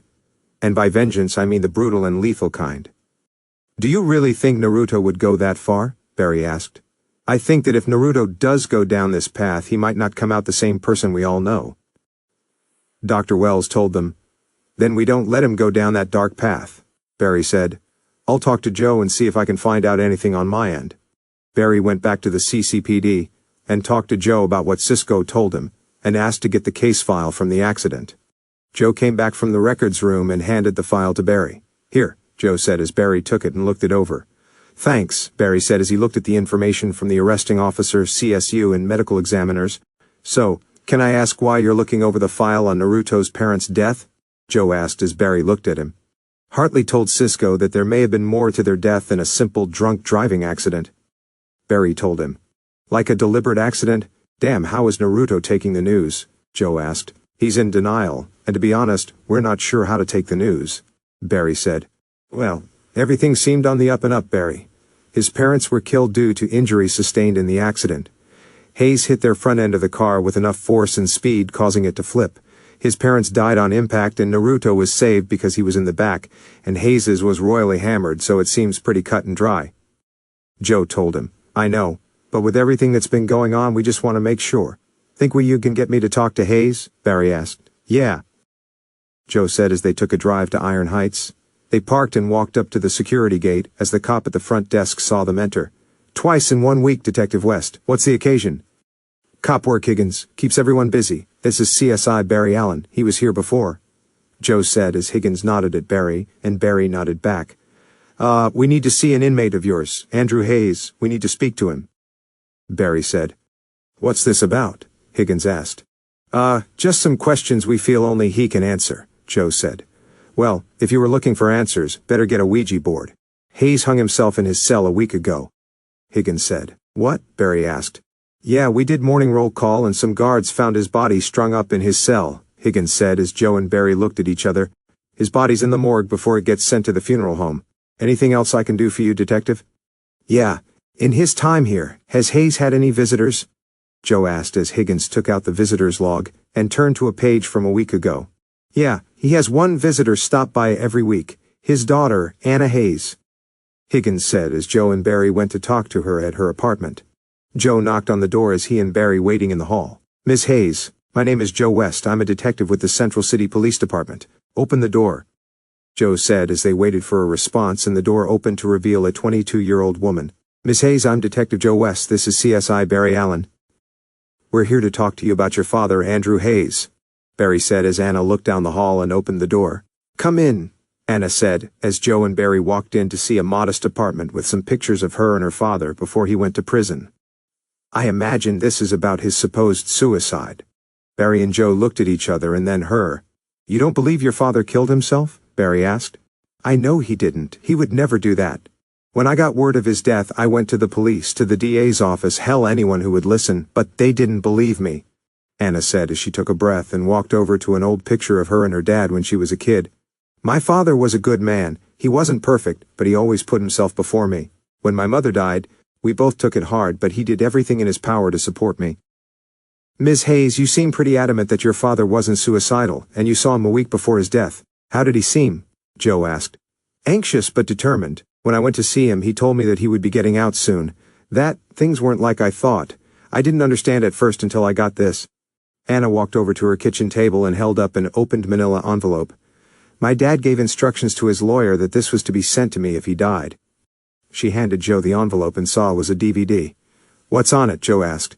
The truth, Anna said as Barry and Joe looked at each other. Barry got Anna's permission to burn a copy and they took it back to Star Labs. Joe went back to the CCPD to get some more files on Hayes, and when they returned, all of them minus Naruto were in the Cortex, ready to watch the video. So what do you think's on this? Linda asked as she held the DVD. Don't know, but whatever it is, it's important. It was given to Anna by her father's lawyer if something happened to him. Joe said. Sounds like something he wanted to be kept secret. Dr. Wells said. But what? What could this guy have that's so important? Cisco asked as he took the DVD from Linda. What could who have, Cisco? They heard as they turned and saw Naruto standing in the doorway. You should really think of getting a door there, Joe said. Naruto, look, it's not what. Save the excuse, I overhead everything, Naruto said as he walked up to them and took the DVD from Cisco. I thought I told you guys to leave this alone. You know us better than to think that, Naruto, Cisco replied as Naruto wasn't amused and Cisco immediately regretted speaking. It's not funny, Cisco. I told you guys I didn't want to drag this up. I made my peace with this already, Naruto told them. Really, because it doesn't sound like that to me, Barry said. We know you well enough that you wouldn't be this on edge. You're talking about the man who killed my parents. If anyone understood why I wouldn't be thrilled to speak about it, I'd think it'd be you, Barry, Naruto told him. And we get it, but if there was a possibility that there's something more to it, you deserve to know the truth, Caitlin said as she stood up and walked over to him. Now that I know the truth, that doesn't mean I want to help Ronnie any less. It's not that, Caitlin, Naruto said as he rubbed his eyes and let out a huge sigh. I went to a dark place when my parents died. I'm more afraid that if I go back down the rabbit hole, I might not come out. They could all hear the fear in his voice, as Naruto was really struggling with everything before him. The idea that his parents weren't killed on accident, and that if he figured out what really happened, he might not be the same person. Naruto, Dr. Wells said as he strolled up to him. I understand what you must be going through. Believe me, I'm among the few that does. After what happened with Tess, I wasn't the same after. The darkness, the anger, the grief and loss I went through.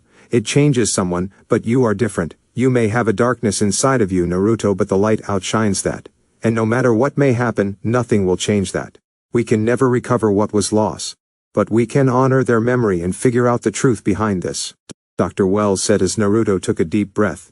Play it, Naruto said as he sat down in a chair. Linda sat down next to him and held his hand as Barry pat his shoulder. Cisco put the DVD in and it began playing, showing a black screen before it showed Hayes sitting in front of a computer. Anna, it's Daddy. They watched as Hayes struggled to find the words and noticed Naruto was struggling with his emotions. Linda reached her hand out and took Naruto's hand into her as he smiled at her and kissed her hand. If you're watching this, it means I'm dead. I know it sucks. I don't know if you'll get this tomorrow or 30 years from now. But I want you to know the truth. I didn't kill that couple.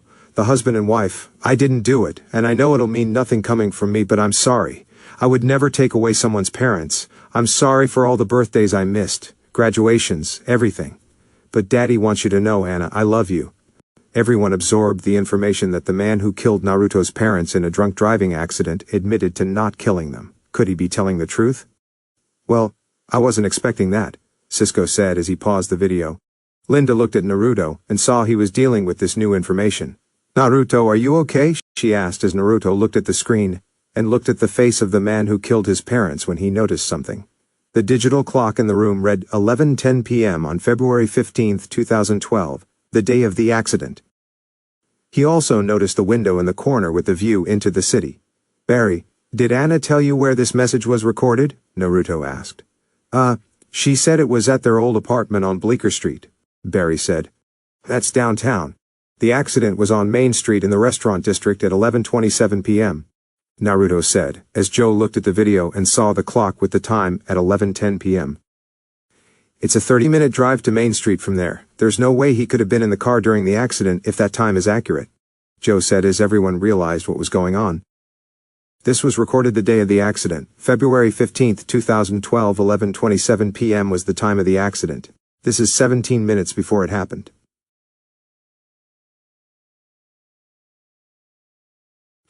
And got to Main Street to get in the truck that hit the car, which means whoever did kill my parents got away with this and is still out there, Naruto said as he knew his parents were killed on accident.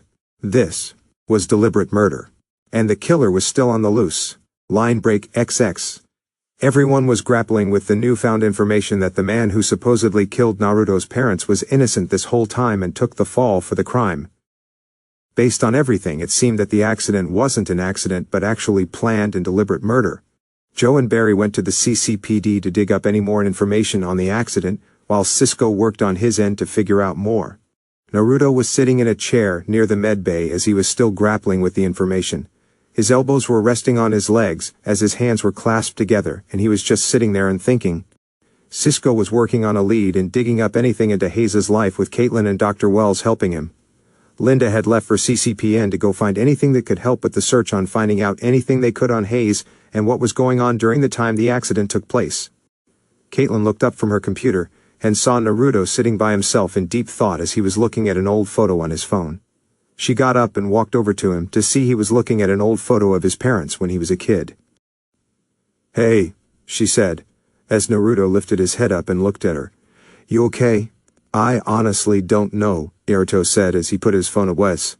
Shu put his phone away. "I don't know what's worse, that my parents' accident wasn't an accident, or that the person who did this is still out there." "Naruto, we'll find out what really happened that night. You know we will," Caitlin said as Naruto looked at her. "That's what I'm worried about. No one would commit this kind of conspiracy and kill their scapegoat unless it was something that needed to stay buried. What the hell kind of conspiracy got my parents killed, and more importantly, does it have to do with what's happening to me?" Naruto asked as Caitlin didn't know what to say about that. "I think I got something," Cisco said as they looked at him. They all walked over to the computer to see Cisco doing some hacking. "Okay, now this took some time, but after a little computer trespassing, I think I managed to figure more about what was going on with Andrew Hayes. I did some digging and found some irregularities with his financials a few years ago." "What kind of irregularities?" Naruto asked. "The kind of serious debt. It looks like Hayes' job wasn't enough to cover expenses for his daughter to go to college, and with her scholarship only being a partial one, he needed money. He took out loans, and then tried to pay them off with gambling, and that didn't work," Cisco said as they looked at the computer to show his financials. "He was just a regular guy who got dealt a bad hand," Naruto said as they looked at him. "But why him? Why him as a scapegoat, and why go through all this trouble? How does a guy with debt end up taking the fall for my parents' accident?" "Well, to try and fix his debts, Hayes took to illegal gambling, and the hole got only deeper and deeper," Cisco said. "Maybe that's how this all started?" Caitlin suggested. "It is," they heard as Joe and Barry walked in. "We managed to find an old copy of Hayes' financials when he was brought in. He got even more in debt, and that's how they got him.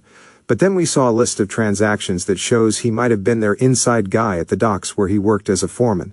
His financials then showed deposits of $9,950 on a bi-weekly basis that wasn't coming from his job. Just under the $10,000 mark, so there wasn't any chance to tip off the SEC or FBI. Someone knew what they were doing and wanted to stay out of trouble," Dr. Wells said. "Where was the money coming from?" Naruto asked. "From the Otogakure Miyagi Import Company," Joe said as everyone recognized the name. "Miyagi Tea Import Company?" Naruto asked as Joe nodded, seeing Naruto make the same connection he did. "Why does that name sound familiar?" Cisco asked. "It's the name of a front used by the Japanese Yakuza," Joe told them. "And it's also where Kabuto would meet with Orochimaru back when I was in college," Naruto said as he walked out of the cortex. "Where's he going?" Barry asked. "I have an inclination," Dr. Wells said as they looked at the video cameras. Naruto walked through Star Labs until he came to the accelerator ring. He pressed a few buttons on the console, and the doors opened.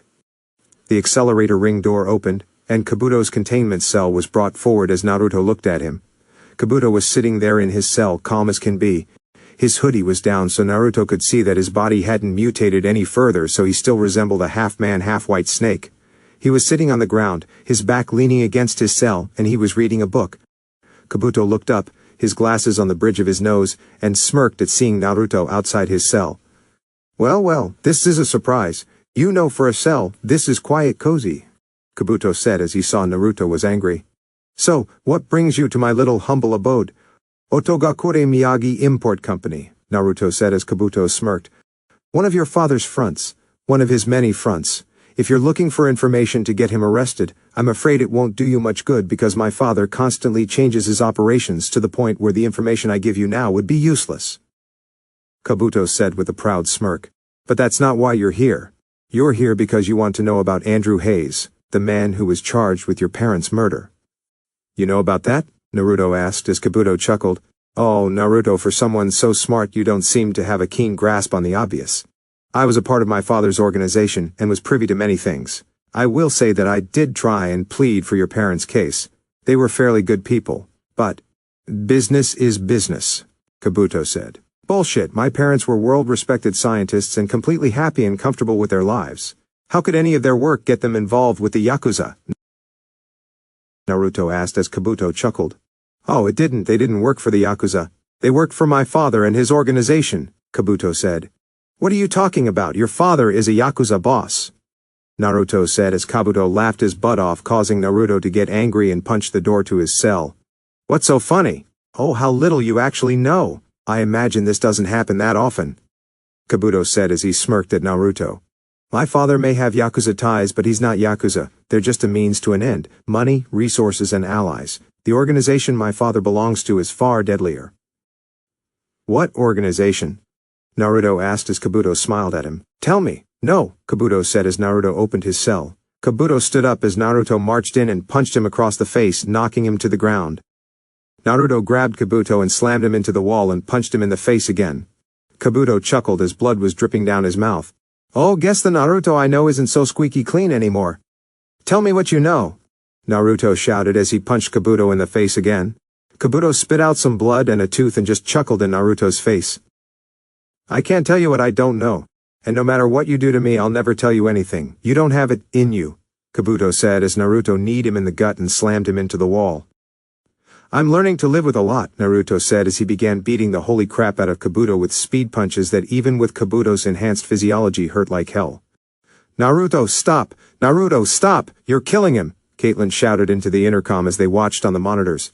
Naruto continued to beat the crap out of him as he then slammed him onto the ground and began punching him in the face. Naruto, stop! Linda shouted. He's gonna kill him! Barry, Cisco, and Joe ran to the pipeline and saw Naruto continue to savagely beat Kabuto in the face with his bare fists, turning Kabuto's face into a bloody mess. Joe and Barry tried to pull Naruto off of him, but Naruto was relentless and tried to get free. Naruto, stop! Joe shouted as he tried to pull Naruto back, but he was like a wild animal.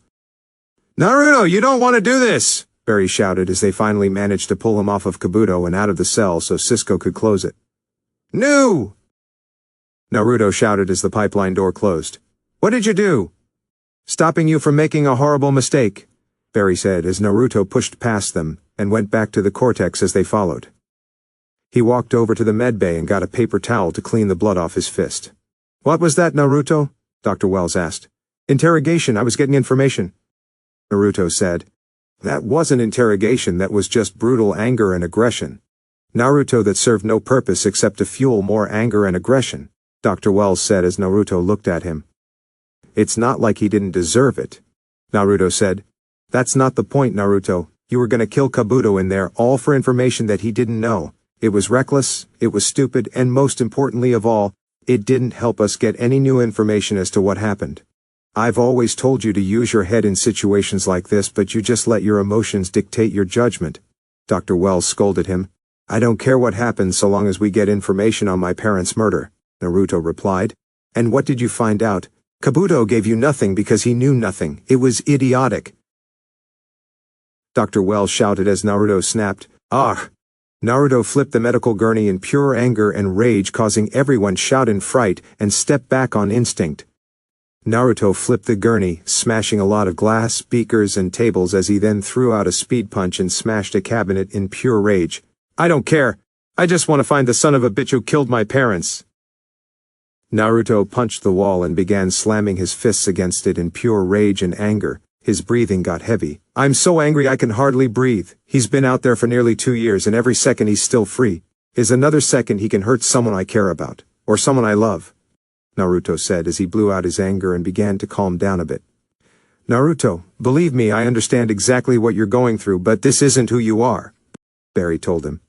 I've got to find the son of a bitch who did this. I need to, Naruto said. And we will. We will avenge your parents' death and get justice for them, but if they were here right now they'd tell you the exact thing I'm about to tell you. You cannot forget who you are, and you can never become the people who did this. Dr. Wells said as Naruto looked at him. I promise you we will get to the bottom of this, find out who is behind all of this, and we will get justice for your parents. Right. Naruto took a deep breath and saw his hands were shaking, still coming down from the rage. I need to go, I shouldn't be here. Naruto grabbed his jacket and left Star Labs as everyone watched him leave and there was a brief moment of silence. Ms. Park, Dr. Wells said as Linda looked at him. I believe it'd be a good idea if Naruto wasn't alone. He needs someone to be there for him now more than ever. Linda nodded and grabbed her stuff as she followed Naruto out of the Star Labs, while Cisco and Barry walked over and picked up the gurney. I don't think I've ever seen Naruto that mad before, Cisco said as Dr. Wells looked at the hole in the wall. Neither have I, Dr. Wells said as everyone looked at him. We've opened up Pandora's box. I should have kept my mouth shut, Cisco said. It's not your fault, Cisco, Caitlin said. You did what you thought was right. None of us could have predicted this would happen. Naruto did. He told us to stay away from this for good reason, and he was right. I went behind my friend's back and he exploded. I feel like Judas right now, Cisco said. Cisco, come on, Naruto doesn't blame you for any of this. Because of you we now know the truth, Barry said. But at what cost? You saw him just now? He went from normal to Incredible Hulk in 3 seconds and he was like a wild animal at the pipeline. Cisco said, as a cop I'd say we keep Naruto as far away from this as possible. But that's no longer an option, Joe said. Then what do we do? Barry asked. We help him get to the truth but we watch him. I've known Naruto all his life and I've never seen him lose control like that. I believe that Naruto's fears were warranted. If we do find the truth, he may not come out of this the same man he was before. Dr. Wells said. For now, we let him cool off and keep a close eye on him. Detective West and Mr. Allen will continue to dig up leads on the case. Sure thing, Barry said. And what about Naruto? One day at a time.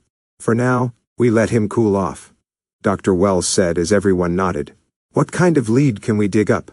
Kabuto didn't give us anything and it's not like we have an inside with the Yakuza, even if it's the organization that Orochimaru works with.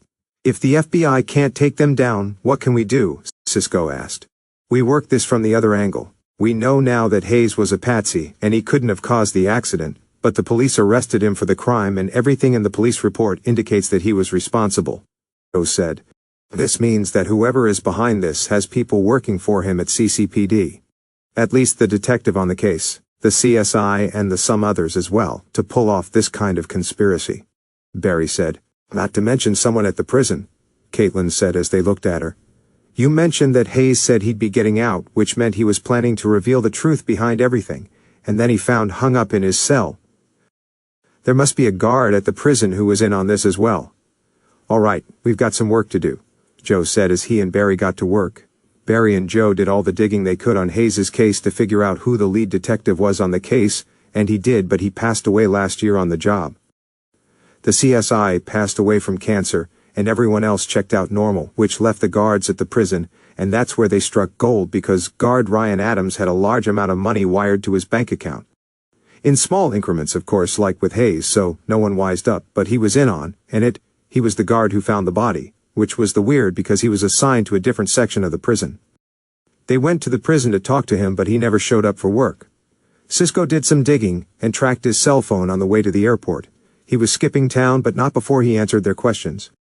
Ryan Adams was in the lounge of the Central City Airport, waiting for his flight to England, when he was suddenly whisked away from the lounge and found himself on the roof of some building. He turned around and saw the Flash standing there with his arms crossed. What's going on? Where am I? Adams asked. Oh, you're still in Central City. What's the matter? Gonna miss your plane? Flash asked. Why are you doing this, man? Since when does a superhero kidnap an innocent man? Adams asked. Except you're not exactly an innocent man, are you, Adams? An innocent man doesn't leave his job so suddenly and have a mysterious amount of $200,000 transferred to his account over the course of a year. Flash told him.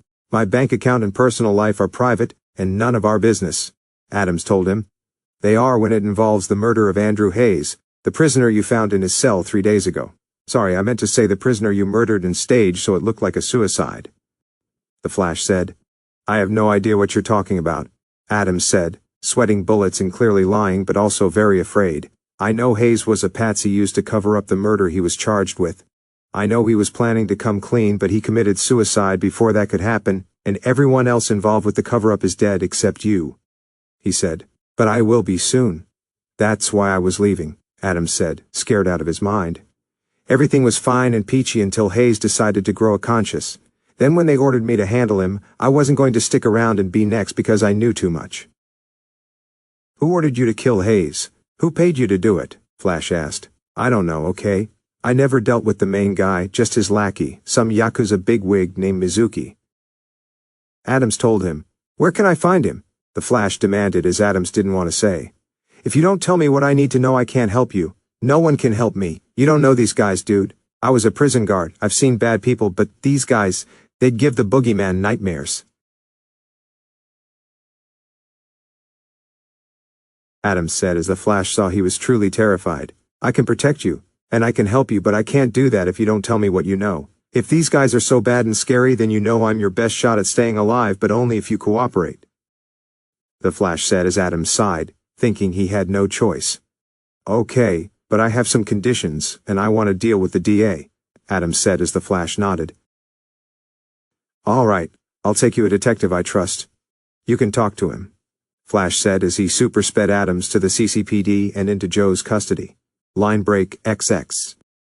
Adams admitted to his role in killing Andrew Hayes in prison to Joe, and Joe talked with the DA to get Adams a deal for a lighter sentence, possibly even parole for all the information he could give the CCPD and the DA's office on the Yakuza activity in the city. Joe was in charge of his protective custody, and assigned officers he trusted to watch over him 24/7. Adams gave the DA information on all the Yakuza fronts in the city, along with all the members he dealt with. It was a lot of good information, but as for the tie to Mizuki and the people responsible for the cover-up, that was a different story. The big raid they did on the Yakuza front got them a lot of agents, but street camera footage shows Mizuki had left an hour early and was on the run. So Team Flash minus Naruto was in the Cortex trying to track him down. Anything? Barry asked as Cisco shook his head no. No, facial recognition isn't picking him up yet, Cisco said. Mizuki is Yakuza, so he knows how police operate. He'll want to avoid cameras and keep his face covered at all times to avoid being seen, Joe said. I've got nothing on ATM, credit cards, and his cell phone has been turned off, Caitlin said. He got rid of it. He'd know that how the police would try and track him, Joe said. Then how can we find him? Linda asked.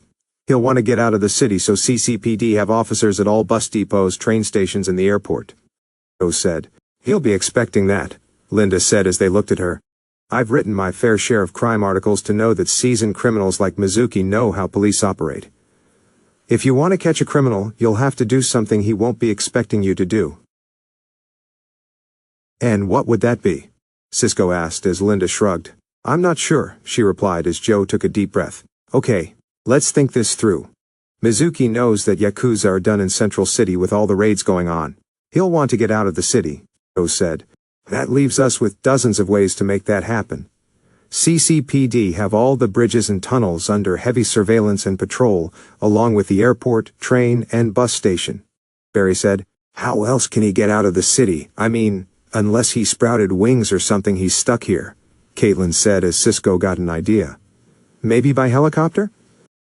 Cisco got on the computer and did some digging, and brought up a map of all the heliports in the city, which was about a dozen. That's brilliant!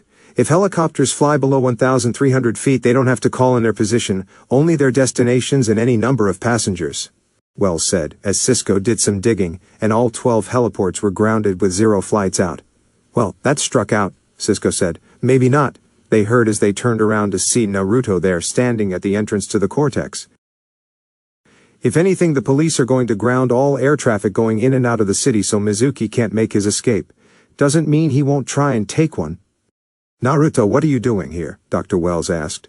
Seems kind of obvious, doesn't it?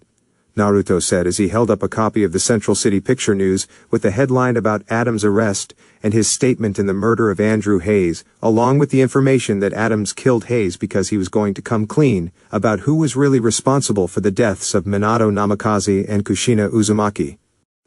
The article also explained how numerous Yakuza fronts were taken down with the information. I'm here to help. Naruto, maybe it'd be a good idea that you're not here right now, Barry said. Would you want me to say the same thing to you if the Reverse Flash was here? Naruto asked as Barry thought for a moment. No, but you also told me a while ago that having a partner means having someone there to handle the things the other can't. You told me that once, and I understand that now. Let me handle this, Barry told him when they got an alert on their system. Bank robbery at Central City National Bank. 5 robbers have over 20 hostages. Police and ESU are already on the scene and are under fire, Cisco said. Fine. If you don't want me here, guess I'll go keep the city safe, Naruto said as he grabbed his suit and super sped away. I have a bad feeling about this, Caitlin said. Impulse sped through the city and saw the police and ESU under fire by the bank robbers. Impulse sped through the air and swerved out of the way of the bullets and made his way into the bank. He then super sped past all the robbers and swiped their weapons, then hit them all with the right cross to the face before tying them up with some rope. Done, he said to himself as he then untied the hostages. You five must be some serious idiots to rob a bank in this city. Well, we didn't have a choice, one of them said as Impulse looked at him. What do you mean? He asked. We all got a call on our phone saying to rob this bank and make hell for the police or else our loved ones would be dead, he said, as Impulse realized this whole thing was a diversion. He super sped out of the bank as the police came in and arrested the robbers and skidded to a stop in an alley down the block. Guys, the robbery and shootout were just a distraction. Mizuki planned this, Impulse told them. Why would he do that? Linda asked. To pull police and men away from any area he could make his escape. Cisco, where's the nearest heliport? Impulse asked as he hesitated. Cisco hesitated to do it because it might send Naruto on another rampage. Cisco, we don't have time. If we don't do something now, we'll lose him, Impulse shouted as Dr. Wells nodded to Cisco and he did a quick search. The Adams and O'Neill heliport is 4 blocks away from the bank and all the police cars in that area were called away for the robbery, Cisco said. I'm on it, Impulse said, as his eyes flickered with lightning and he zoomed to the heliport. Mr. Allen, go after him, Dr. Wells said as Barry nodded. Barry, do not let him make a mistake he'll regret. I won't, Barry said, as he grabbed his suit and zoomed towards the heliport. At the Adams and O'Neill heliport, Mizuki and a small group of his Yakuza men arrived at the heliport and killed the heliport workers, along with the receptionist so there weren't any witnesses. Mizuki sliced his sharp kunai knife against the pilot's throat and tossed his body away. It's not a good day without a little murder. Contact the 8 and let them know we're on our way to Starling to see Orochimaru, he said to one of his men who nodded, but a blur ran by and swiped his phone. Mizuki, they heard as they turned and saw Impulse standing there. Well, Impulse live and in the flesh. Mizuki was amused at this. I have to admit I thought you'd be taller. Not that it matters because you'll be dead in a matter of minutes. I don't think so. You're not going anywhere. You have a lot of deaths you need to answer for, Impulse told him. On that we can agree on. I have a lot of deaths on my hands, and yours will be next, Mizuki said as he signaled his men to open fire, but Impulse sped out of the way. The man who brings me his dead cowl gets a bonus. Impulse sped around the heliport in circles as Mizuki's men opened fire, but he was too fast and they couldn't get a clear shot. Impulse ran by one of Mizuki's men, knocked his gun away, kicked out his leg and kneed him in the face. He then super sped to another guy, grabbed his gun, broke his arm, tossed him to the ground and stomped on his face before super speeding away to avoid a hail of bullets. The Flash then super sped into the area and disarmed some of Mizuki's men and knocked them out. Impulse sped by and knocked down the last of Mizuki's men before stopping on the heliport. He glared at Mizuki with soul-searing hatred as he slowly walked towards him. All right, this should be fun.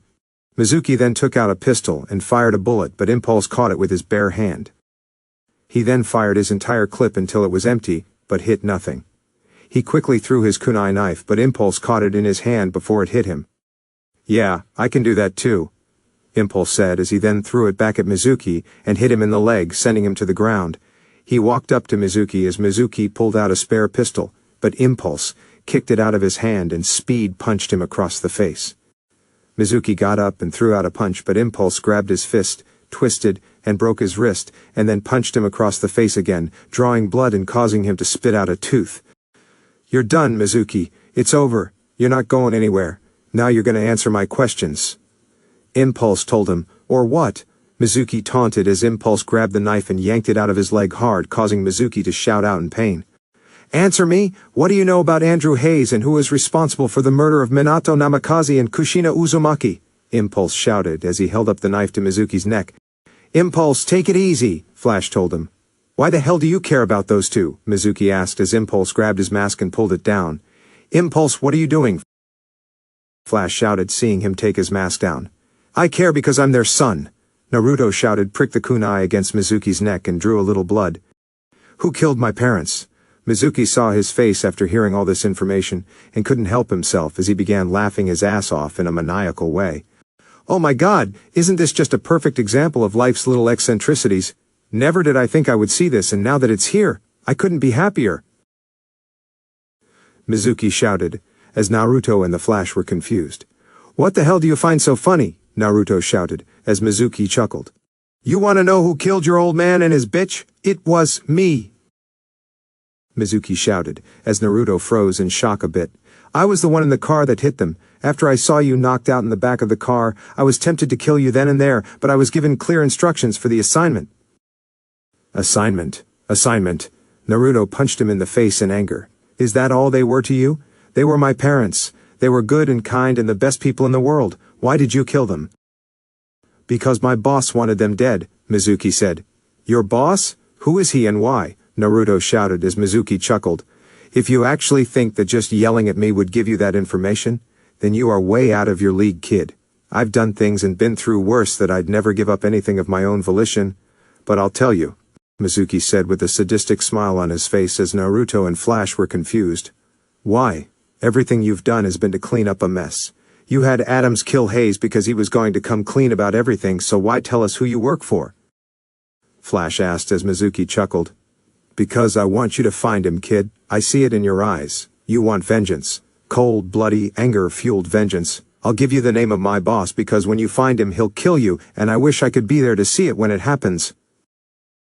Mizuki chuckled as Naruto glared at him with soul-searing hatred.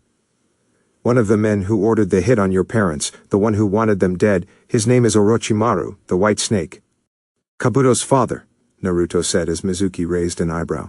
Oh, so you know his kid. Well, let me tell you something. Kabuto may be one thing, but Orochimaru is another. But he wasn't the only one who wanted your parents dead. Mizuki said. I hope you find him, kid, because he'll kill everyone you've ever loved and make you wish you were dead. But if by some miracle you actually manage to stop him, the rest of the 9 will finish what he started. 9? What the hell are you talking about? Naruto asked, which made Mizuki cackle madly. What the hell is so funny? You have no idea the hole you've dug yourself into, kid. And I wish I could be there to see it all blow up in your face because I know it will. But knowing that I'm sending you to your own doom is enough for me. Mizuki said as Naruto punched him across the face again, and held the kunai up to his eye. Impulse, don't. You don't want to do this, Flash told him. Yes, he does. I see it in his eyes. The anger, the hatred, he wants this. You think just because you save people and wear that suit that it makes you better than me, but it doesn't. You're just one bad day away from being just like me. Too bad I'll never see it happen. Mizuki then used his tongue and flicked the top of his upper canine and it chipped right off. He then chewed the chipped off part and swallowed it. See you hell, kid. Something tells me I'll see you there soon enough. I'll save you a spot. No! Naruto shouted, as Mizuki began to shake and foam at the mouth before he dropped down dead. Cyanide pill, Flash said as Naruto let go of Mizuki's body and stood up. Barry saw Naruto stand up and look down at the knife in his hand, and was about to say something when they heard police sirens arrive at the heliport. Naruto, we need to go. Right, he said, as they super-sped away just as the police arrived on the scene. Team Flash was gathered in the cortex of Star Labs to watch the news about the death of Mizuki and the capture of his men. While the police and the news were in the dark about what happened and what information Mizuki had on the Yakuza, Team Flash now knew the truth that Mizuki was the one who killed Naruto's parents in the car crash years ago, and he did it because he was ordered to by Orochimaru. Everything seemed to go back to him and Kabuto, but what the hell could have made Naruto's parents the target of an assassination? The team was watching the news on a monitor as the news reported the police found Mizuki dead on the heliport having ingested a lethal dose of cyanide poison, committing suicide. His men were arrested and weren't speaking at all, still left a mystery for the police. So is it over? Linda asked as Barry shook his head no. No, this mystery's got a second chapter and it involves Orochimaru and whatever organization he works for. Barry said. This mysterious 9 group he's a part of. I've already done a search and the only information there is on a group known as the 9 was from an Interpol report over 20 years ago. Cisco said. What did it say? Joe asked. Nothing, except that a takedown of a large cell of the Armenian mob where one of the higher-ups mentioned something about a group called the 9. The report doesn't go into further detail. It was heavily redacted. Cisco said. That's not good, Linda said. What the hell did we get ourselves into? It's like ever since we dug into this case it's been one twist after another. Naruto said. It's safe to say that whatever reason Mizuki had for killing Naruto's parents and why Orochimaru and whatever this 9 group wanted them dead for is no simple task. We've opened up Pandora's box and there's no closing it. We have to see this through. Dr. Wells said as Barry nodded. That's when he noticed they were short one member. Where's Naruto? Barry asked as they looked around. I'll go find him, Linda said, as Dr. Wells wheeled up in front of her. I know where he is. I'll go see him, Ms. Park. Dr. Wells left the cortex and made his way to the elevator to take him down to where Naruto was, and that was in his father's old office. He wheeled into the room and saw Naruto sitting in his father's old chair looking at an old photo of him and his parents when he was just a kid. It was of when Naruto first had Kurama. Things were so simple then. Naruto looked at the photo, as he had Mizuki's kunai in his right hand. He was spinning it with his finger hooked through the small hole on the bottom of the blade, before he stopped and held it in reverse grip, and then threw it at the wall in frustration. I'd ask if you're okay, but I know you're not, Dr. Wells said as Naruto put the photo down and grabbed his hair in frustration. I'm beyond not okay. I'm angry, upset, and feel like my heart's going to burst out of my chest. Naruto said as he stood up and grabbed the kunai he threw into the wall. But more importantly, I'm ashamed of myself. And pray tell why? Dr. Wells asked. I let my anger get the better of me. I've proven Hartley right. All these years I've been trying to prove him wrong and that I'm better than that, but I'm not. Naruto sat down in the chair and grabbed his hair. Ever since I've learned the truth about my parents' death, I've felt the anger rising more and more. And now I'm conflicted because I'm not sure if I want to keep pursuing this. What do you mean by that? Dr. Wells was intrigued as to what Naruto meant by this. Mizuki wasn't lying on the heliport. Everything he said about me is true. I wanted to kill him. I wanted to drive this knife straight through his throat and kill him like he killed my parents. I took down those Yakuza men with brute and lethal force. Something I never thought I'd be capable of. Naruto said. I stomped on someone's face, Dr. Wells. Mizuki was right about me. Just because I wear that suit doesn't mean I'm better than him. I'm one bad day from being just like, and I don't want day to happen. God, it feels like my whole world is coming apart. My parents were involved with something so bad that it involved criminals that no one has heard about, and I'm trying to not believe it. I'm trying to think that Mizuki and Kabuto were lying, that it wasn't true, but I don't even know what to believe in anymore. Dr. Wells looked at Naruto in despair, anger, sadness, and frustration, and he felt a pull at his heart. Naruto, I can't begin to even imagine what you're going through right now. The turmoil your heart must be going through of learning one thing about your parents while trying to hang on to the memory of who you believe they are. Dr. Wells took off his glasses as Naruto looked at him, his eyes bloodshot from his tears. I knew your parents almost as long as you did, maybe even longer, and the only thing of comfort I can tell you is that above all else, your parents loved you, as much as anyone could have loved a person. I was there when you were brought into this world. Was there when you uttered your first words? Was there when your father helped you take your first steps? I was there when they dropped you off for your first day of school every year to make sure you had everything you need and you were safe. The love and pride your parents had for you is something every person wishes they had, and is something that once lost can feel like a part of you is missing. But despite everything that happened, I know your parents are looking down at you and are seeing the same thing I am. I now know what your mother and father must have felt every time they looked upon you with pride and with love. Dr. Wells brought Naruto close and hugged him as Naruto hugged back. A tear even welled up in Dr. Wells's eye as he hugged Naruto close. I know you must be upset, but never lose faith in the people you knew your parents to be. I know they never lost faith in you. Neither have I. Dr. Wells told him as he hugged Naruto close, as Naruto cried a bit. It was an emotional tornado the entire team had been through as everyone went home to try and process what they learned. Dr. Wells strolled through Star Labs and went to the time vault. He stood up and walked over to the reverse flash suit on the mannequin before going over to the console and bringing up the article from 2024. Flash missing vanishes in crisis and Impulse urges city to keep hope. Wells looked at the image of Impulse on the front page before waving his hand over the console, and the image then zoomed into a small blurb about Star Labs CEO Naruto Namikaze celebrating the birth of his twin son and daughter on the eve of being named the world's smartest man and philanthropic man the third year in a row, and winning a Nobel Prize for his work on environment reparation. Dr. Wells's sense of pride in Naruto swelled up again as he wiped a stray tear that collected up in the corner of his eye. He looked at his hand and saw the tear stain on his hand, and it surprised him. All of a sudden, Gideon's hair appeared on the console. "Is everything all right, Dr. Wells?" she asked. "For the first time after all these years, I'm not sure," Dr. Wells said. "What seems to be troubling you, Dr. Wells?" Gideon asked as Dr. Wells chuckled. "If what I'm feeling is what I believe it to be, it's pride and love for Naruto." Dr. Wells chuckled as he looked at the picture of Impulse. "I believe you are right in that my trip to this time period had unforeseen consequences, but I never realized until now how much those changes were prevalent with Naruto, and how they would affect me as well." "What do you mean by that, Dr. Wells?" Gideon asked. "Something I've been pondering since I've been here, and today I've finally realized that the Impulse I know from the future and this one in this timeline are vastly different individuals. The Impulse from the time I know is a crass, smart-talking, cocky boy who is nothing more than a sidekick. But Naruto, he's shown amazing potential, true grit, some flaws, but above all else, he's not the same man I've loathed for years." Dr. Wells wasn't lying about what he said to Naruto before. He was close to Naruto because of his unique position, but he now fully admitted that he viewed Naruto as a son. "Are you having second thoughts, Dr. Wells?" Gideon asked as Dr. Wells hesitated for a second. "No, the plan hasn't changed," Dr. Wells told her. "Let me know if there are any more changes to the timeline." "Of course, Dr. Wells," she replied as he left.